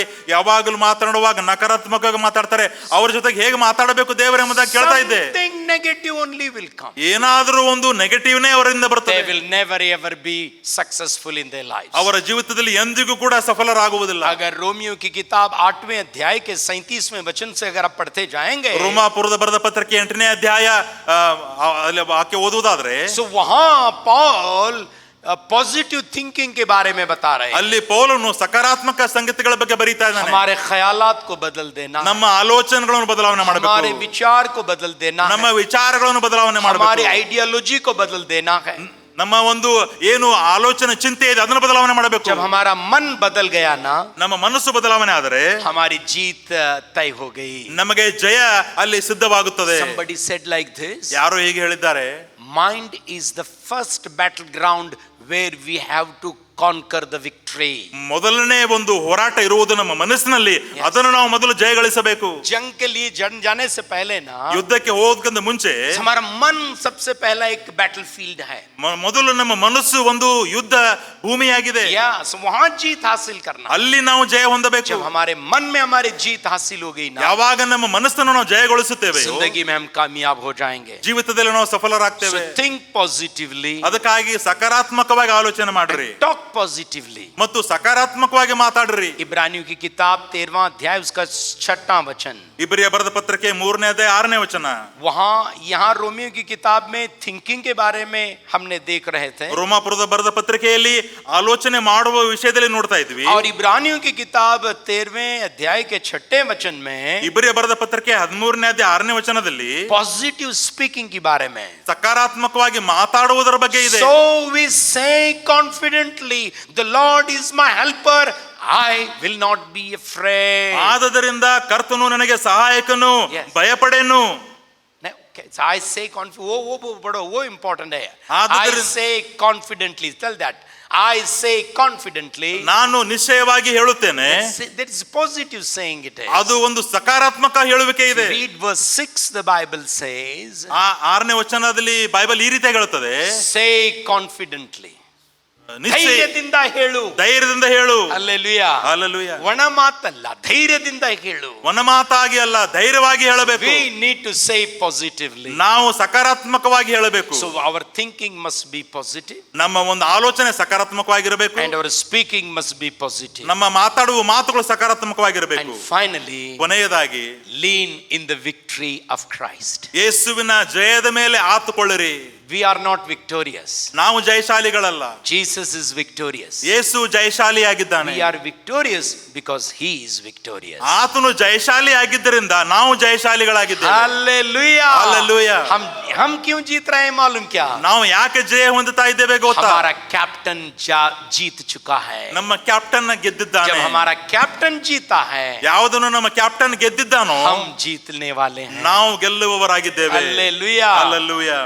So मैं कहता हूं हम जीतने वाले होना चाहिए. ನಾನು ಹೇಳ್ತೇನೆ ನಾವು ಜಯಶಾಲಿಗಳಾಗಬೇಕು. कोलोसियों की किताब 2 अध्याय उसके 13वें वचन से अगर आप पढ़ेंगे, ಕೊಲೊಸ್ಸೆಯ ಬರೆದ ಪತ್ರಿಕೆ 2ನೇ ಅಧ್ಯಾಯ 13ನೇ ವಚನದಿಂದ ಓದಿದರೆ यीशु मसीह की जंग के बारे में पढ़ते हैं. ಯೇಸು ಸ್ವಾಮಿಯ ಒಂದು ಹೋರಾಟದ ಬಗ್ಗೆ ನಾವು ಓದುತ್ತೇವೆ. युद्ध के बारे में, लड़ाई के बारे में हम पढ़ते हैं. ಯುದ್ಧದ ಬಗ್ಗೆ ನಾವು ಅಲ್ಲಿ ಓದುವವರಾಗಿದ್ದೇವೆ. शैतान के खिलाफ लड़ा है. ಶೈತಾನನ ವಿರುದ್ಧವಾಗಿ ಹೋರಾಡಿದ್ದಾನೆ. मौत के खिलाफ लड़ा है. ಮರಣದ ವಿರುದ್ಧವಾಗಿ ಹೋರಾಟ ಮಾಡಿದ್ದಾನೆ. बीमारी के खिलाफ लड़ा है. ರೋಗದ ವಿರುದ್ಧವಾಗಿ ಹೋರಾಡಿದ್ದಾನೆ. दुनिया की गंदी चीजों के खिलाफ लड़ा है. ಲೋಕದ ವಲಸಾದ ಕಾರ್ಯಗಳ ವಿರುದ್ಧವಾಗಿ ಹೋರಾಟ ಮಾಡಿದ್ದಾನೆ. लड़कर उनको हराया है. ಅಲ್ಲಿ ಇದ್ದುಕೊಂಡು ಅವುಗಳನ್ನು ಸೋಲಿಸಿದ್ದಾನೆ. उसने इन चीजों को हराया है. ಈ ಸಂಗತಿಗಳನ್ನು ಆತನು ಸೋಲಿಸಿದಾಗ हम भी ऐसी चीजों को हरा सकते हैं. ನಾವು ಕೂಡ ಇಂಥ ಸಂಗತಿಗಳನ್ನು ಸೋಲಿಸುತ್ತೇವೆ. वो विक्ट्री पर हमें लीन होना है. ಆ ಒಂದು ಜಯದ ಮೇಲೆ ನಾವು ಆತುಕೊಳ್ಳಬೇಕು. यूहन्ना की पहली किताब 5वें अध्याय के 3रे वचन में हम ऐसे पढ़ते हैं. ಒಂದು ಯೋಹಾನ 15ನೇ ಅಧ್ಯಾಯ 3ನೇ ವಚನದಲ್ಲಿ ಹೀಗೆ ಓದುತ್ತೇವೆ. A man who is born again, he is a conqueror. ಯಾರು ಹೊಸದಾಗಿ ದೇವರಲ್ಲಿ ಹುಟ್ಟಿದವನಾಗಿದ್ದಾನೋ ಅವನು ಜಯಶಾಲಿಯಾಗಿದ್ದಾನೆ. Hallelujah. He is a victorious man. ಆತನು ಜಯಶಾಲಿ ವ್ಯಕ್ತಿ. I am a born again man. ನಾನು ತಿರುಗಿ ಹುಟ್ಟಿದ ಮನುಷ್ಯನಾಗಿದ್ದೇನೆ. How many you can say I am a born again person? Nicodemus asked the same question to Jesus one day. ಒಂದು ದಿನ ಯೇಸು ಸ್ವಾಮಿಯವರಿಗೆ ನಿಕೋದೇಮಸನು ಇದೇ ಪ್ರಶ್ನೆಯನ್ನು ಮಾಡಿದ. If you want to go to heaven, ನೀನು ಪರಲೋಕ ರಾಜ್ಯಕ್ಕೆ ಹೋಗಬೇಕಾದರೆ you have to be born again. ನೀನು ತಿರುಗಿ ಹುಟ್ಟಬೇಕು. He was not a ordinary man. ಆತನು ಸಾಧಾರಣ ವ್ಯಕ್ತಿ ಆಗಿರಲಿಲ್ಲ. He's taken double PhD from Jerusalem University. Jerusalem ಯೂನಿವರ್ಸಿಟಿಯಿಂದ ಡಬಲ್ PhD ತೆಗೆದುಕೊಂಡಂತ But ವ್ಯಕ್ತಿ. he doesn't understand what Jesus is saying. ಯೇಸು ಏನು ಹೇಳ್ತಾ ಇದ್ದಾನೆ ಅವನಿಗೆ ಅರ್ಥವೇ ಆಗಲಿಲ್ಲ. What you are saying, O Lord? ಕರ್ತನೇ ನೀನು ಏನು ಹೇಳ್ತಾ ಇದ್ದಿ? Born again? ತಿರುಗಿ ಹುಟ್ಟುವುದು? क्या मैं उल्टा मम्मी के पेट में जाना है? ತಿರುಗಿ ನಾನು ತಾಯಿಯ ಗರ್ಭದಲ್ಲಿ ಹೋಗಬೇಕು And I can come back? ಮತ್ತು ತಿರುಗಿ ಬರಬೇಕೇನು? Then Jesus said, ಅವಾಗ ಯೇಸು ಹೇಳಿದರು, no, not like that. ಇಲ್ಲೂ ಹಾಗೆ ಅಲ್ಲ. That which is born of the flesh is flesh. ಯಾವುದು ಶಾರೀರಿಕವಾಗಿ ದೈಹಿಕವಾಗಿ ಹುಟ್ಟಿದೆಯೋ ಅದು ದೈಹಿಕವಾಗಿದೆ. Yeah, that which is born of the flesh is flesh. ಯಾವುದು ದೈಹಿಕವಾಗಿ ಹುಟ್ಟಿದೆಯೋ ಅದು ದೇಹಕ್ಕೆ ಸಂಬಂಧವಾಗಿದೆ. That which is born of the spirit is a spirit. ಮತ್ತು ಯಾವುದು ಆತ್ಮನಿಂದ ಹುಟ್ಟಿದೆಯೋ ಅದು ಆತ್ಮವಾಗಿದೆ. We are born again by the spirit of God. ನಾವು ದೇವರ ಆತ್ಮನಿಂದ ತಿರುಗಿ ಹುಟ್ಟಿದವರಾಗಿದ್ದೇವೆ. We are born again with the spirit of God. ಯಾವಾಗ ದೇವರ ಆತ್ಮನಿಂದ ಹುಟ್ಟಿದವರಾಗಿದ್ದೇವೆಯೋ we are victorious in our life. ನಾವು ನಮ್ಮ ಜೀವಿತದಲ್ಲಿ ಜಯಶಾಲಿಗಳಾಗಿದ್ದೇವೆ. So we need to lean on the victory of Jesus Christ. ನಾವು ಯೇಸುವಿನ ಜಯದ ಮೇಲೆ ಆತುಕೊಂಡವರಾಗಿರಬೇಕು. रोमियो की किताब 16वां अध्याय उसका 20वां वचन. ರೋಮಾಪುರದ ಬರೆದ ಪತ್ರಿಕೆ 16ನೇ ಅಧ್ಯಾಯ 20ನೇ ವಚನ.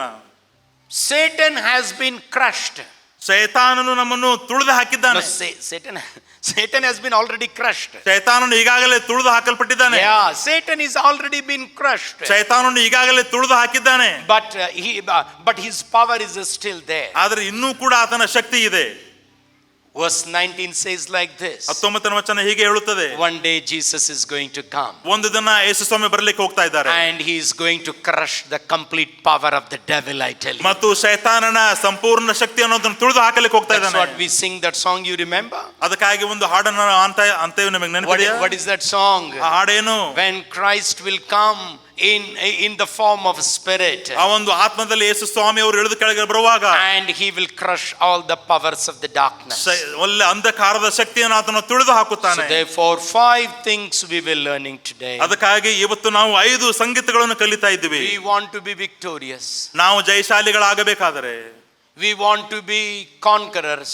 ನಾವು ಒಂದು ಜಯವನ್ನು ಹೊಂದಬೇಕಾದರೆ 5 truth I understand from this word. ಈ ಒಂದು ವಾಕ್ಯದಿಂದ 5 ಸಂಗತಿಗಳನ್ನು ನಾನು ತಿಳಿದು